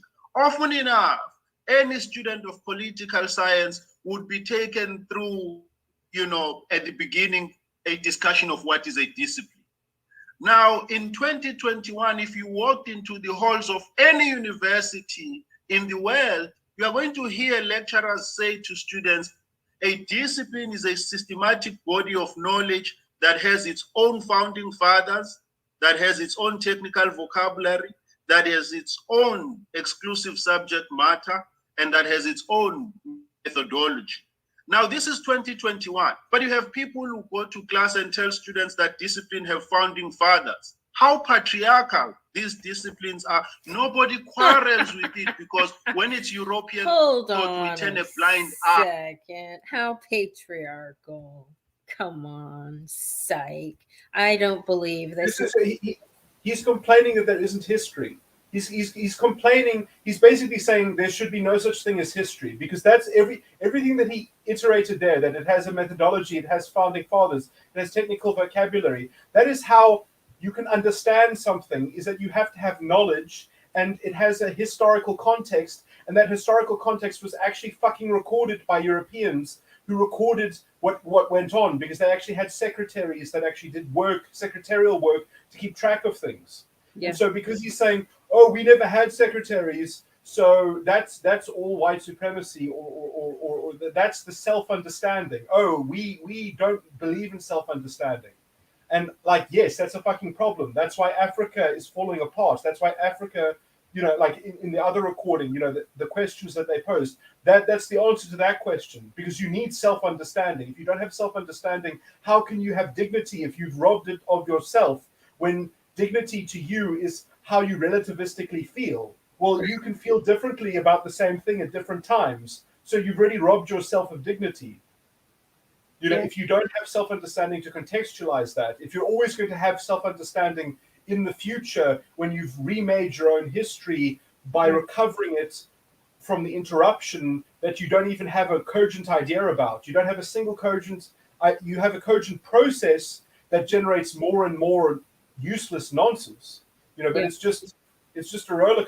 Anyway, I'm blathering on now, but No, I get that because I ran into that when there's this one crazy bitch that loves to make son husbands, right? And she was saying how she doesn't know how her son's going to behave in the future, or how she's going to react to some things, like because or no, she doesn't know how her son's going to behave in the future because she doesn't know how she's going to react to some things. so she's already projecting sexualization on Yeah. on a young child. You see, I mean, that's what happens when you buy into this kind of animism, atheistic sort of natural energy cultism or idolatry of how things feel, because then you can anyway. Yeah, no. She has her sons that sleep with her, and she brags about never needing a man because she has 2 bodyguards. Like, it's pretty fucking disgusting. Oh my word! Pretty disgusting. Oh, hey, D. Durrell's going to be on Teapot, accepting all challengers. Psych, will you challenge D. Durrell? It's not. It won't work because he probably will be able to. You don't understand. Like, they are trolls. So if he's a good enough troll, it'll just end because like I'll leave and he'll say he won, and I'll just like have to, or if it's being the rules. What are the rules of the engagement? I'll have to read the rules of the engagement to work out. It's stacked against you. If the troll, it is possible to be a perfect troll. It really is. If you collude with chairing the discussion, I would only enter an arena if the chair is a kind of is co-joined. But you see, you can't co-join in the chairing of a judgment of something with someone who is antithetical to sharing judgment with someone and not developing their own stable ego judgment. So they have unstable egos. They have amalgamated their ego with their environment. So that is animism. So everything is just an animistic apparition to them. It's everything is spiritualism. Everything is spiritualism all the time. So if you try to talk to them about grounding true religion or belief, or like grounding or anything like that, they'll just say that doesn't feel good to me, or that doesn't feel right to me. Oh no, it's disrespectful. I was told it was disrespectful. Yeah, well, so I mean, maybe I'll get other adjectives. Maybe I'll get other things. But yeah. Well, you're a man, so you would probably get it worse than I did. I actually, during that conversation, he went pretty light on me. I think he was trying to like seductively manipulate me into agreeing to being racially. He had to maximize his appearance of sexual value. So that's what they're doing, is they're trying to find some standards of what to channel. They're constantly channeling a projected image of themselves, which they're trying to project onto the co-created space. That's why the space is sacred to them. The earth is mystical to them, like the earth being so it's sort of it's completely addicted to mysticism, and yeah, I mean, the problem is that you can't sort of hypnotize them out of it. They have to be ready in some sense. They have to have some inclination that they actually are going to be responsive to, let's say, a higher calling or a better understanding or something like that. And I mean, this is called being chosen by God, essentially. But I mean, the anointed. Well, the anointed is Christ, but before Christ, there's Jesus and the Holy Spirit, and so the problem is that it's really about if they will find the Holy Spirit and how they will respond to that, because essentially there's a kind of dishonesty that you can prove that they are being dishonest, and that you can prove that they are being sullen children, and that essentially that they have darkness in them, and that they are not willing to give up that love of that darkness, that they love not understanding because it gives them access to be able to do filthy things and wicked things and their experimentation or whatever. So, but I mean, that is a kind of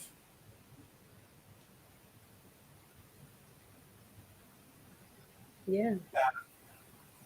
It, They don't want to give up that. Well, the problem is that the Holy Spirit itself is.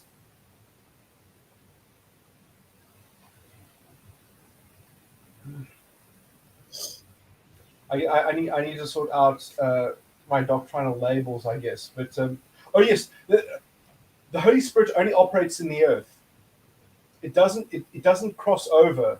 So you have to leave the Holy Spirit behind when you actually start really getting into the teaching. So that's the problem, though, is that when people have bad teaching, you have to sort of shake them out of it. But a lot of these people are not actually, they're pretending to be Africans because it's a grift game, essentially. So they're not doing it like they are already defiling the Holy Spirit. They already know that what they're doing is wrong. They're doing it anyway because it's profitable. It's they're greedy, essentially. And there's no way to compel someone to actually care about the Holy Spirit.